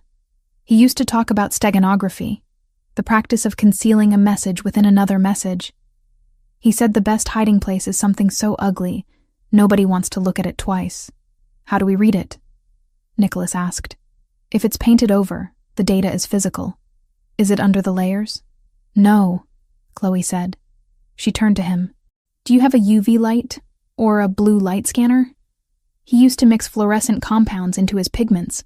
He said he liked the way they glowed in the dark of the code. I have a forensic light source in the safe room, Nicholas said. Ethan uses it to sweep for biologicals. He left and returned 2 minutes later with a heavy, handheld device. He handed it to Chloe. Do the honors. Chloe took the heavy light. Her thumb hovered over the switch. If she was wrong, her father really was just a gambling addict who died leaving her nothing but debt. If she was wrong, the last hour of gunfire and terror was for nothing. She flicked the switch. The room plunged into semi-darkness as the powerful ultraviolet beam cut through the air. She swept the light over the first painting. Nothing happened. Just the dull fluorescence of cheap acrylic paint. Her heart sank. Maybe I'm wrong. Maybe it was just noise. Try the next one, Nicholas commanded softly. He was standing right behind her, his presence a solid wall of heat and support. Don't stop. Chloe moved to the second canvas. Nothing. She moved to the third. A mess of grays and blacks. Nothing. It has to be here, she whispered, panic rising. She turned to the fourth canvas. It was the smallest one, a swirl of deep forest greens and blacks. Green. The color he had told her to wear, the color of her eyes. She raised the light. The beam hit the canvas. Instantly, the painting vanished. In its place, glowing with a ghostly neon blue luminescence, was a perfect, intricate geometric pattern. It wasn't just shapes. It was a QR code, a massive, complex matrix of data points painted with microscopic precision using invisible UV reactive dye, hidden amidst the chaotic brushstrokes of the visible spectrum. Nicholas inhaled sharply. Mother of God. It's not a painting, Chloe breathed, stepping closer, mesmerized by the glowing blue light. It's a gateway. The code was impossibly detailed. It was a masterpiece of patience and steady hands. Her father hadn't spent his final months gambling. He had spent them painting his legacy, stroke by invisible stroke, right under the noses of the men who were threatening to break his legs. Can you scan it? Nicholas asked. I need the laptop, Chloe said. And I need a high-res camera. Use my phone, Nicholas said, handing it to her. It's encrypted and linked to the secure server. Chloe took the phone. Her hands were steady now. She framed the glowing blue matrix on the screen. The camera struggled to focus on the light for a second, then locked on. Beep. A link appeared on the screen. It wasn't a website. It was a direct IP address to a secure cloud server, followed by a request for a biometric key. "It wants a password," Chloe said, "or a fingerprint." "He didn't have your fingerprints," Nicholas said, leaning over her shoulder to look at the screen. "Think, Chloe. What did he leave you? What did he know you would remember?" "He didn't leave me anything," Chloe said. "Just the debt, and—" She paused. "And the lullaby." "The what?" "When I was little," Chloe said, her voice soft in the dark basement. "He used to sing this stupid song to help me sleep when Mom died. It wasn't a real song. It was just numbers. He made it a rhyme. 0, 1, 1, 2, 3, 5. Fibonacci," Nicholas said. "Again." "No," Chloe shook her head. "That's the start. But the end?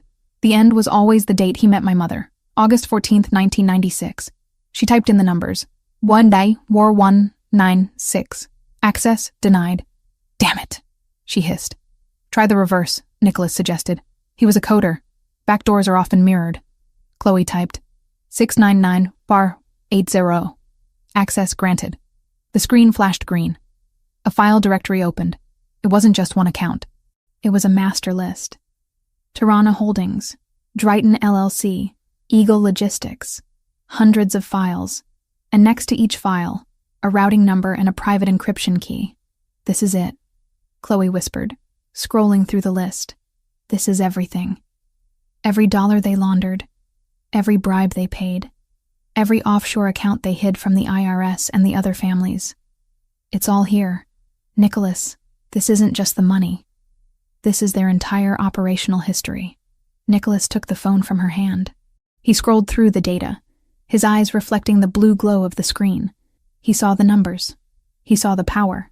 With a single click, he could drain their accounts.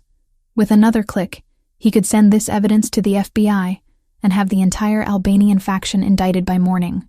"He stole the crown jewels," Nicholas murmured, "and he hid them in a $3 canvas." He looked at Chloe. The UV light was still in her hand, casting strange shadows across her face. She looked exhausted, battered, and utterly triumphant. "You realize what you just did?" Nicholas asked. "I finished the job," Chloe said. "You ended a war," Nicholas corrected. "With this, Drayton is dead. He just doesn't know it yet. I can bankrupt him before he wakes up.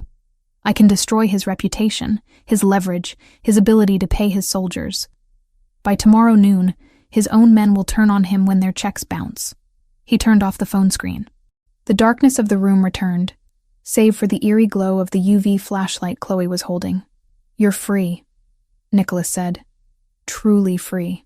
The debt is irrelevant now. The value of this data covers your 150,000 1,000 times over. You can take your cut, go to Paris, buy a villa, and never look back." It was the same offer he had planned to make later. But saying it now, in the dark, felt different. It felt like a test. Chloe clicked the flashlight off. Pitch blackness swallowed them. "I don't want Paris." Her voice came from the dark, closer than he expected. Nicholas didn't move. "What do you want?" "I want to see you destroy them," Chloe said.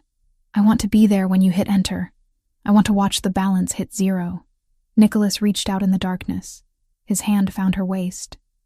The silk was torn, exposing the skin of her side. It was warm, soft, and alive. "You have a vengeful streak, Chloe Evans," he murmured. "I learned from the best," she whispered back. The air between them crackled. The intellectual intimacy of the last week, the terror of the tunnel, the shared adrenaline of the discovery. It all coalesced into a single, undeniable point of gravity. Nicholas pulled her in. There was no hesitation this time. No employee handbook to consider. No boundaries. They were two people standing on top of a conquered empire. He kissed her. It wasn't gentle. It was a collision. It was the taste of whiskey, copper, and victory. Nicholas's hand tangled in her hair, pulling her head back to deepen the kiss. devouring the sound she made in her throat. Chloe's hands, no longer shaking, gripped the lapels of his ruined tuxedo jacket, pulling him closer, anchoring herself to him. He lifted her, effortlessly, sitting her on the edge of a metal shelf. Her legs wrapped around his waist, the torn dress riding up. The cool metal pressed against her skin, contrasting with the searing heat of his body. "Nicholas," she gasped against his mouth. "I told you," he growled, trailing kisses down the column of her throat, finding the pulse that beat frantically there. "I don't let people touch what's mine. I'm not a possession," she breathed, her fingers digging into his shoulders. He stopped. He looked up at her in the shadows, his eyes adjusting enough to see the fire in hers.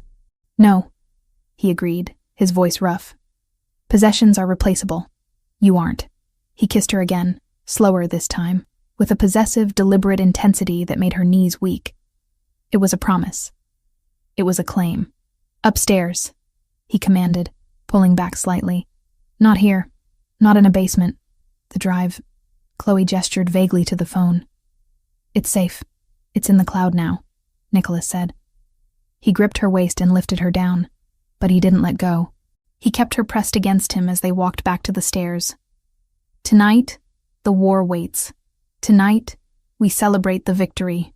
They ascended the stairs, leaving the ugly paintings and the invisible millions in the dark. The journey up to the penthouse felt like an ascent to a throne. When they reached the hallway of the residential wing, Nicholas didn't guide her to her room in the east wing.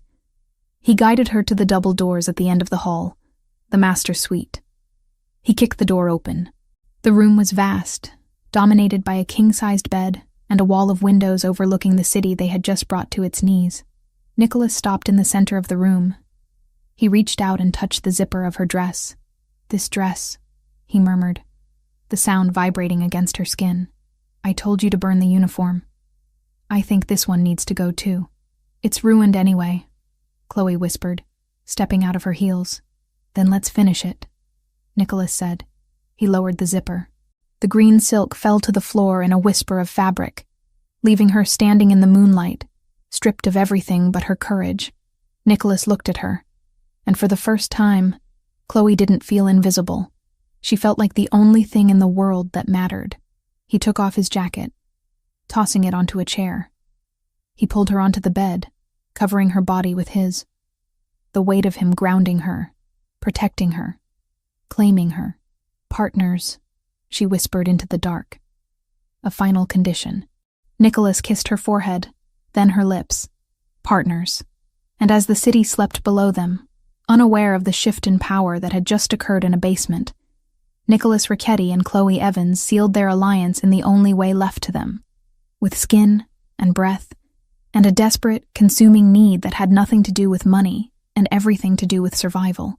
The dawn that broke over Manhattan was gray and steel-hard, mirroring the resolve that had settled in the master suite of the Richetti penthouse. The intimacy of the night before, the frantic, life-affirming collision of skin and breath, had not softened Nicholas. If anything, it had sharpened him. He moved through the room with the precise, predatory energy of a tiger that had finally decided to stop pacing and start hunting. Chloe sat on the edge of the massive bed, wrapped in a black silk sheet. She watched him dress. He wasn't putting on a suit today. He pulled on dark tactical trousers, heavy boots, and a fitted black thermal shirt that emphasized the breadth of his shoulders. He looked less like a CEO and more like the warlord Drayton accused him of being. He walked to the wall safe, the keypad beeping softly under his fingers. He pulled out a sleek, matte black device. It wasn't a gun. He turned and walked to the bed, holding it out to her. "Take it," Nicholas said. Chloe let the sheet slip, reaching out to grasp the object. It was heavy, cold, and hummed with a latent electric threat. A taser. Military grade. "Safety is here," Nicholas said, guiding her thumb to the switch. His voice was low, devoid of the softness he had shown her in the dark hours of the morning. "Flick it down. Aim for the center mass. If he's close, shove it into his neck. Hold the trigger for 5 seconds. Do not let go until he drops. Do you understand?" "I understand," Chloe said, testing the weight of it in her hand. 5 seconds. It will feel like a lifetime, Nicholas warned. But if you hesitate, if you flinch, he will take it from you. I won't flinch. Nicholas studied her.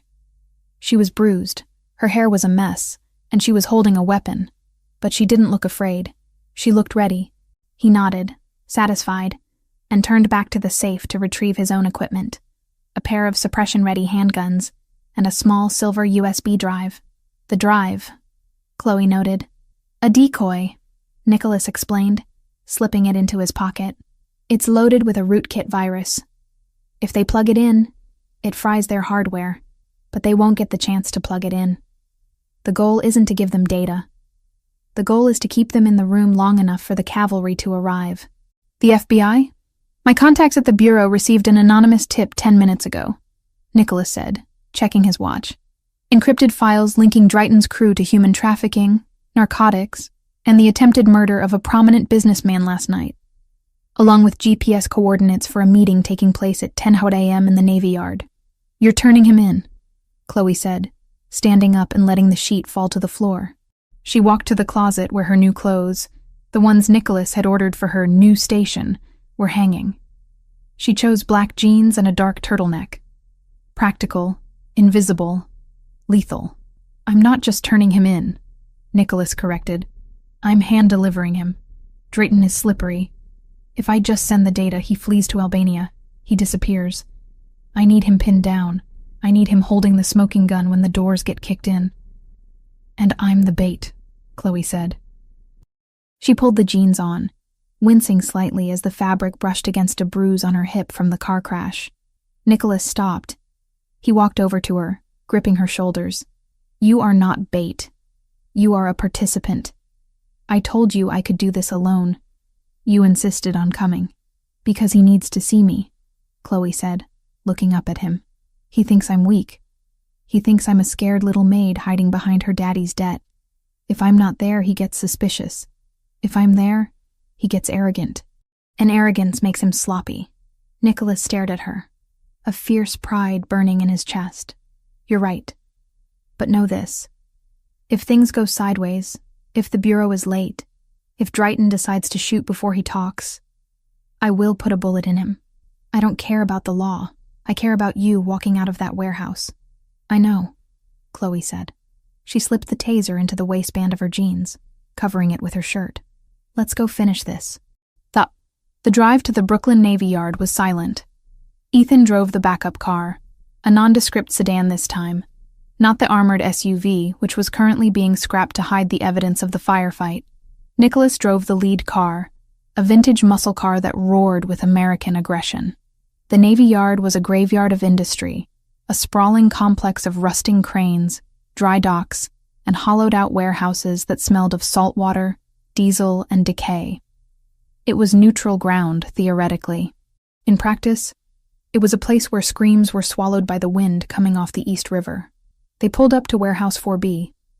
It was a cavernous brick structure with shattered windows high up near the roofline. A single black van was parked out front.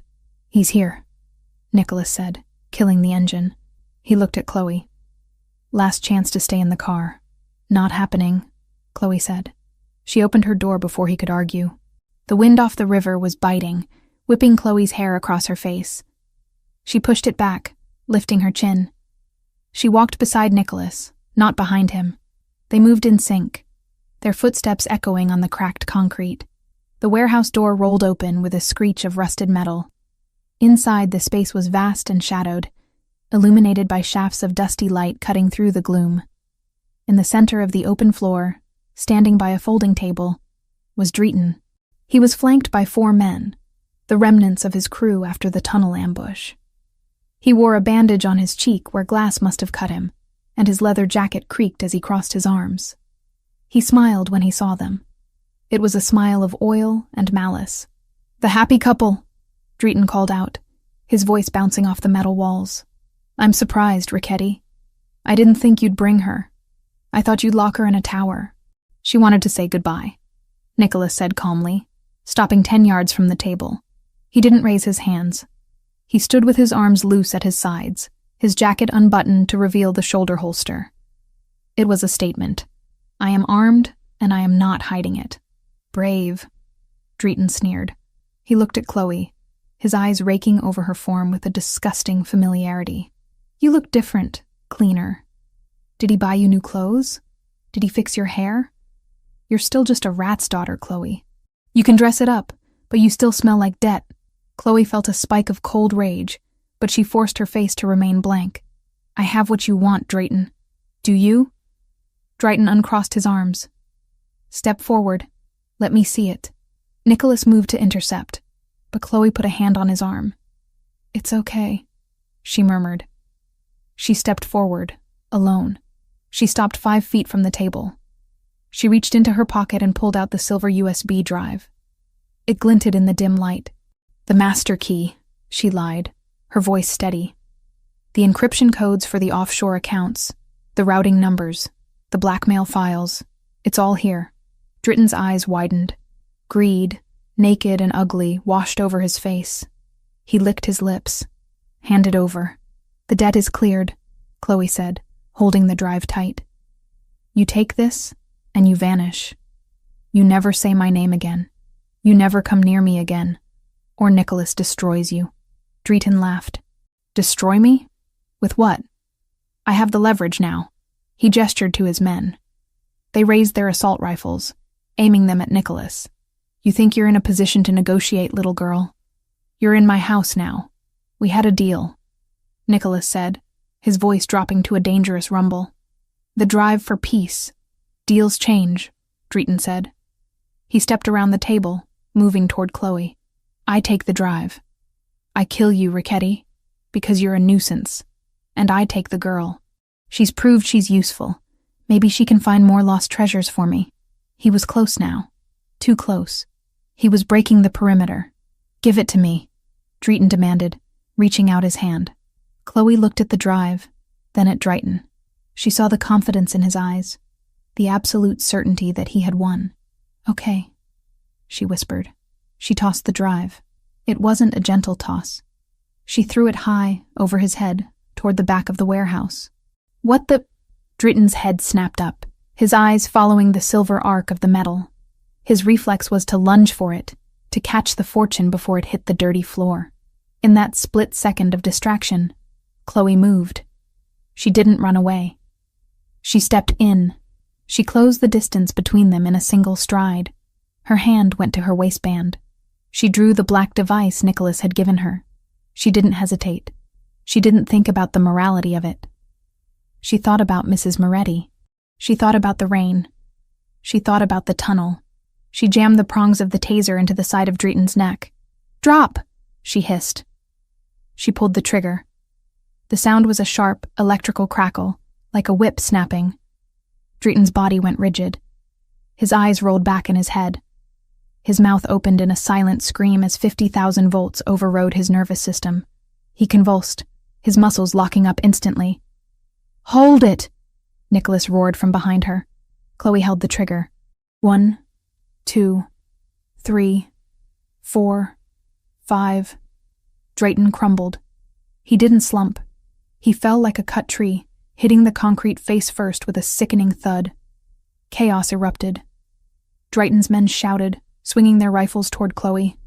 But Nicholas was already moving. He didn't fire at them. He fired at the ceiling. 3 rapid shots that boomed like cannon fire in the enclosed space. FBI, drop your weapons. The shout didn't come from Nicholas. It came from the massive bay doors at the rear of the warehouse, which shattered inward as an armored Bearcat vehicle rammed through the metal. At the same moment, the skylights above exploded inward. Ropes dropped. Men in tactical gear rappelled down, their laser sights cutting through the dust. Federal agents on the ground, now! The confusion was absolute. Drayton's men froze. They were thugs, bullies, not soldiers. Faced with a sudden, overwhelming force of federal agents, their survival instinct kicked in. They dropped their rifles. They raised their hands. Nicholas didn't wait to watch the arrest. He sprinted to Chloe. She was standing over Drayton's twitching body, the taser still in her hand, her chest heaving. She looked wild. Nicholas grabbed her arm. Move! Back exit! He pulled her away from the center of the room, just as a flashbang grenade detonated near the front entrance to disorient the remaining guards. The world turned white and ringing. Nicholas navigated the chaos by memory. He dragged Chloe behind a stack of shipping crates, moving toward a small fire door hidden in the shadows of the west wall. He kicked the bar, and the door flew open. They spilled out into the alleyway behind the warehouse. The air was cool and smelled of the river. The noise of the raid, shouts, boots on metal, the barking of orders, was muffled behind them. They didn't stop. Nicholas led her down the alley, weaving through a maze of dumpsters and old machinery. They ran until they reached a chain-link fence that had been cut open previously. Nicholas's prep work. They slipped through the gap. Only then, with the warehouse 2 blocks behind them and the sound of sirens converging on the location from every direction, did Nicholas slow down. He pulled Chloe into the alcove of a brick building, pressing her against the wall to check her. "Are you hurt?" he demanded, his hands framing her face, his eyes searching hers. "Did he touch you?" Chloe was breathless, her pupils blown wide with adrenaline. She looked down at her hand. She was still gripping the taser so hard her knuckles were white. "I got him," she whispered, a fierce grin breaking across her face. "Nicholas, I dropped him." "You did," Nicholas breathed, a laugh escaping him, a sound of pure relief and incredulity. "You baited him, you distracted him, and you took down a cartel boss. He looked so surprised," Chloe said, her voice shaking now, the reality hitting her. "He didn't think I would do it." "He underestimated you," Nicholas said.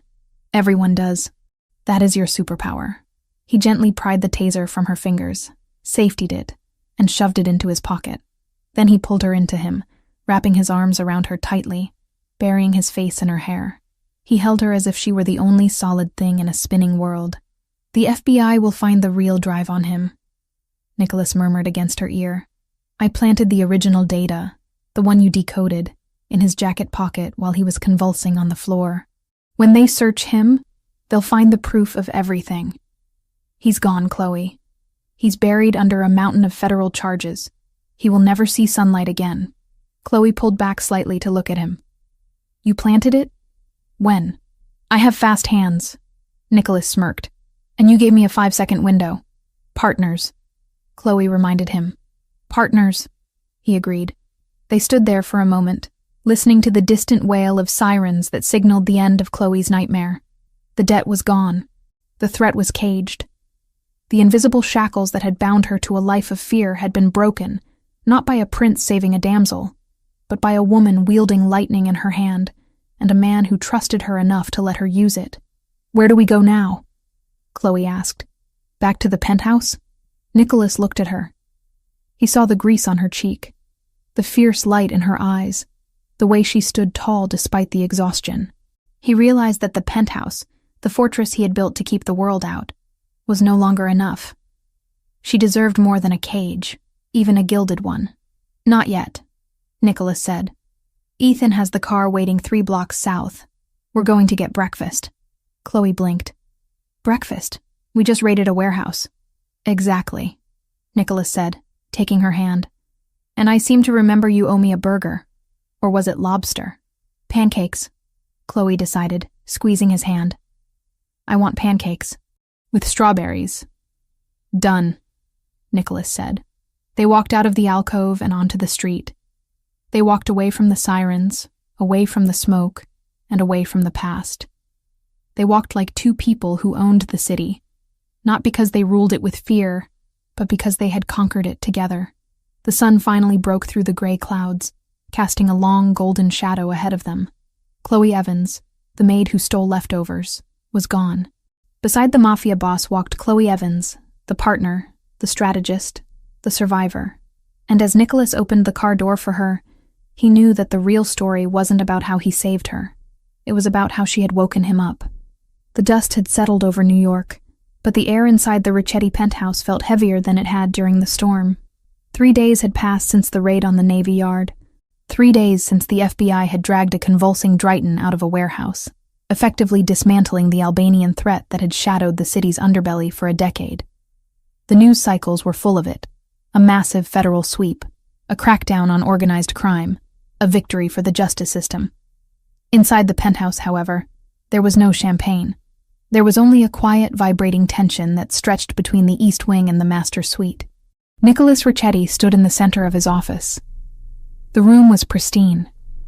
The chaotic stacks of paper from the 2021 ledger were gone, shredded and digitized.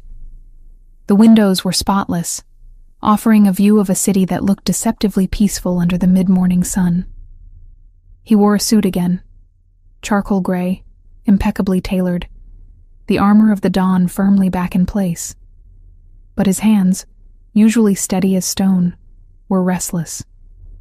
He adjusted his cufflinks. He touched the edge of his desk. He picked up the heavy, cream-colored envelope that sat on the blotter and weighed it in his hand. It contained freedom. It contained a new life. It was the most generous severance package in the history of criminal enterprise, and he hated it. He pressed the intercom button. Send her in. He didn't wait for a response. He walked to the window, turning his back to the door. He couldn't watch her walk in. He couldn't look at her and maintain the resolve he needed to do this. He had to be the architect, not the man. The architect knew that a woman like Chloe Evans, brilliant, brave, and fundamentally good, did not belong in a world where bulletproof glass was a necessity, not a luxury. He had used her to catch a thief. He had used her to crush an enemy. The transaction was complete. The door opened. The soft click of the latch was followed by the sound of footsteps. They weren't the hesitant, shuffling steps of the maid who had stolen leftovers. They were the confident, rhythmic strikes of heels on hardwood. "You wanted to see me, Nicholas?" Her voice was clear, lacking the tremor of fear that used to define her presence in this room. Nicholas took a breath, steeling himself, and turned around. Chloe stood near the leather chairs. She was wearing the green silk dress again. Not the ruined one, but a replacement he had ordered, slightly different in cut, but identical in impact. It brought out the fire in her eyes. She looked like she belonged there, standing amidst the mahogany and the power. That was exactly why she had to leave. If she stayed, she would become a target again. If she stayed, he would never let her go. "Sit down, Chloe." She didn't move. She crossed her arms, tilting her head slightly. "I prefer to stand. You look serious. Is there a new anomaly in the accounts? I was reviewing the 2023 projections this morning, and the marketing budget for the legitimate shipping arm seems inflated." "The accounts are fine," Nicholas said. He walked around the desk, holding the envelope. "The accounts are perfect, thanks to you." "Then what is it?" Nicholas extended the envelope toward her. "This is for you." Chloe looked at the packet, then at his face. Her expression shifted from professional curiosity to guarded suspicion. She didn't reach for it. "What is it?" she asked again. "Open it." She hesitated, then stepped forward and took the envelope. She broke the wax seal, the Ricchetti crest, and pulled out the documents inside. Nicholas watched her eyes scan the pages. He saw the moment the realization hit her. Her breath hitched. Her fingers tightened on the thick, expensive paper. It was a deed, a title for a fully furnished apartment in the 7th arrondissement of Paris, overlooking the Seine. Beneath it was a bank draft for $2 million, listed as a consulting bonus. And beneath that, a complete expungement of her debt, notarized and filed. "Paris," she whispered. "It's turnkey," Nicholas said, his voice flat, professional. "The apartment is in your name. The account is untraceable. You can start your design firm there. You speak enough French to get by, and your talent will do the rest.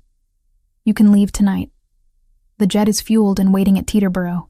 Chloe slowly lowered the papers. She didn't look happy. She didn't look relieved. She looked at him with a confusion that was rapidly hardening into anger. "You're firing me," she stated. "I am liberating you," Nicholas corrected. "The threat is gone. Drayton is in federal custody and will likely die in prison. Your father's debt is paid. You are free, Chloe. You don't have to clean floors. You don't have to look for font errors. You don't have to sleep in a house with armed guards at the door." "I see," she said. Her voice was dangerously quiet. "And did you ask me if I wanted to go to Paris?" "It doesn't matter what you want," Nicholas said, gripping the edge of his desk until his knuckles turned white. "It matters what is safe. You saw what happened in the tunnel. You saw the violence. That is my life, Chloe. It wasn't an anomaly. It was a Tuesday. You are a civilian. You have a gift for order, for beauty. You don't belong in the mud with me.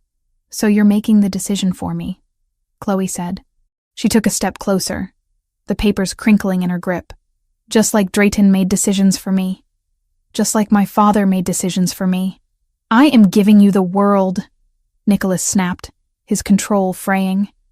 Take the money, go to Europe, find a nice boring man who doesn't keep a submachine gun in his glove box.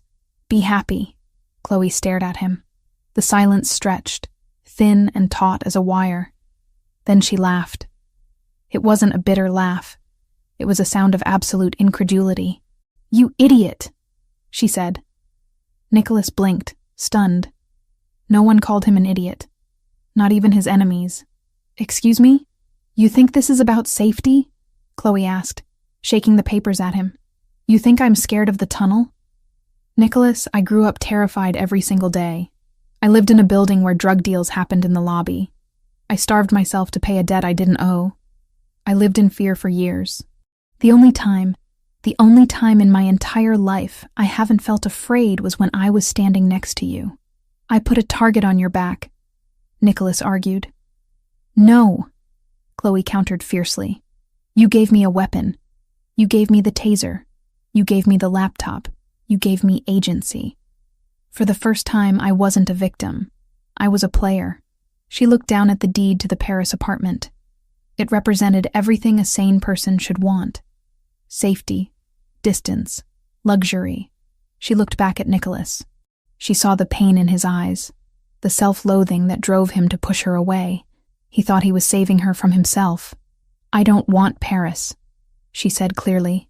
Chloe, I don't want a view of the Seine. I don't want to design logos for coffee shops in a city where I don't know anyone. She took the heavy packet of documents in both hands. She didn't break eye contact. With a sharp, violent motion, she tore the papers in half.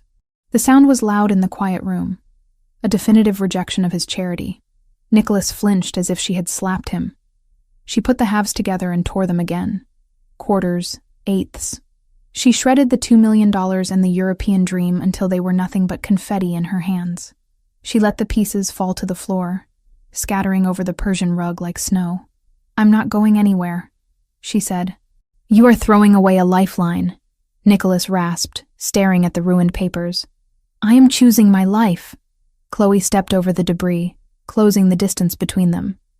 She stopped inches from him, invading his space, forcing him to acknowledge her not as a liability, but as an equal. I spent my whole life cleaning up other people's messes. My father's mess, the Drayton mess, even your mess in the archives. I'm good at it, Nicholas. I see the patterns you miss. You need me. I don't need anyone, Nicholas lied, but his voice lacked conviction. Liar, Chloe whispered. She reached out and placed her hand on his chest, right over his heart. She could feel it hammering against his ribs, betraying his stoic facade. You need someone who knows the code. You need someone who can look at your empire and see where the cracks are before they break. And more importantly, you need someone who knows who you are and doesn't flinch.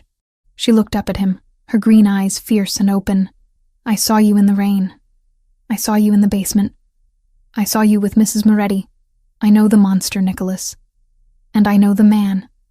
I choose both. Nicholas looked down at her. He felt his defenses crumbling, brick by brick. He had spent years building walls to keep people out, to keep himself isolated and efficient.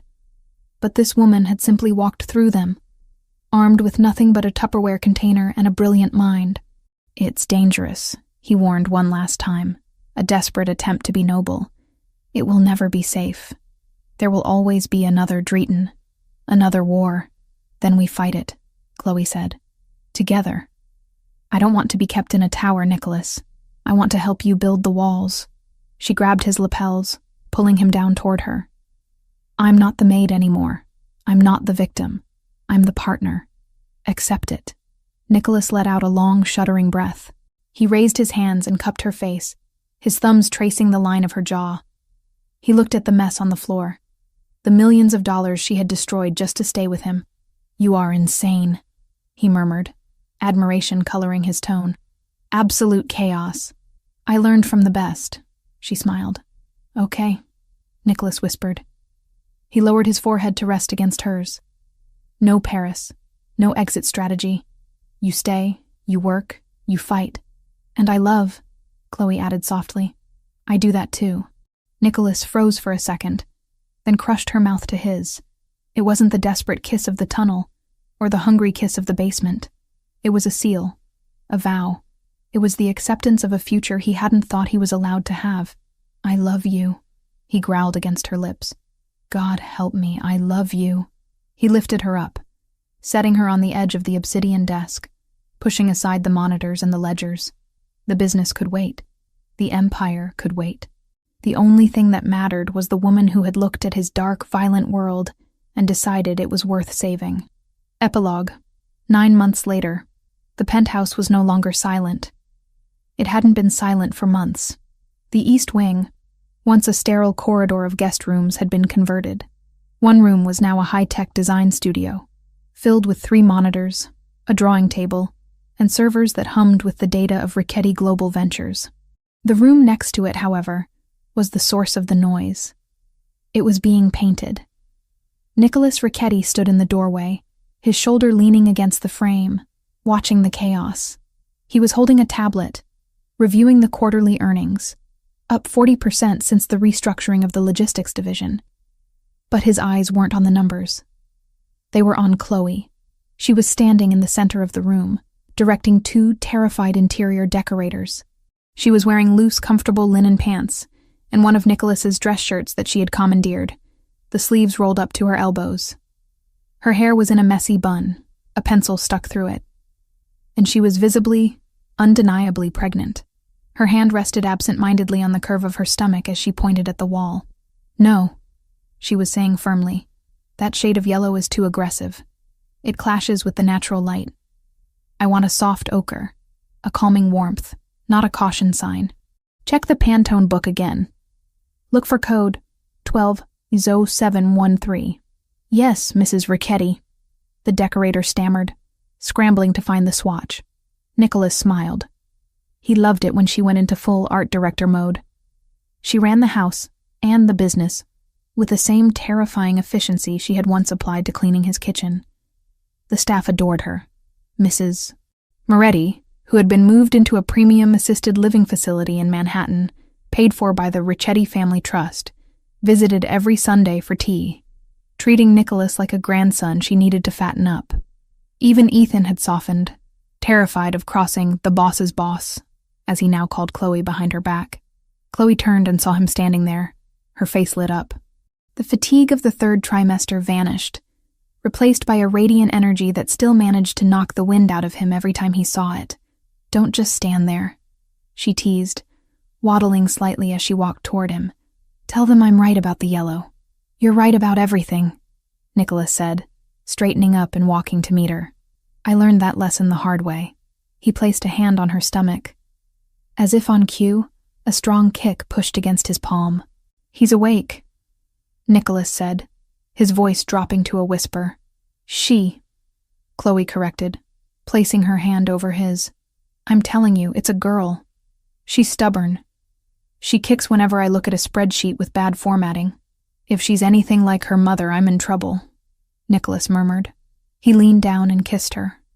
A slow, lingering connection that made the decorators awkwardly busy themselves with paint samples. How are the numbers? Chloe asked, nodding at the tablet. Better than ever, Nicholas said.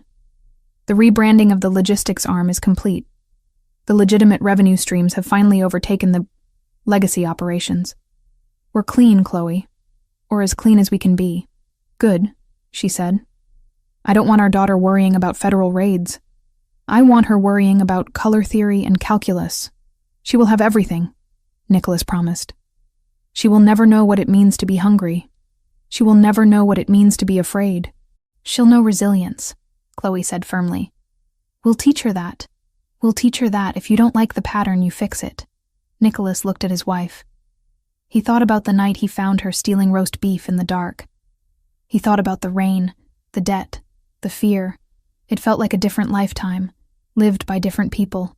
He took her hand, squeezing it gently. The ring on her finger, a vintage emerald set in platinum, caught the light. "Lunch?" he asked. Chloe's eyes sparkled. "Is the chef making the risotto?"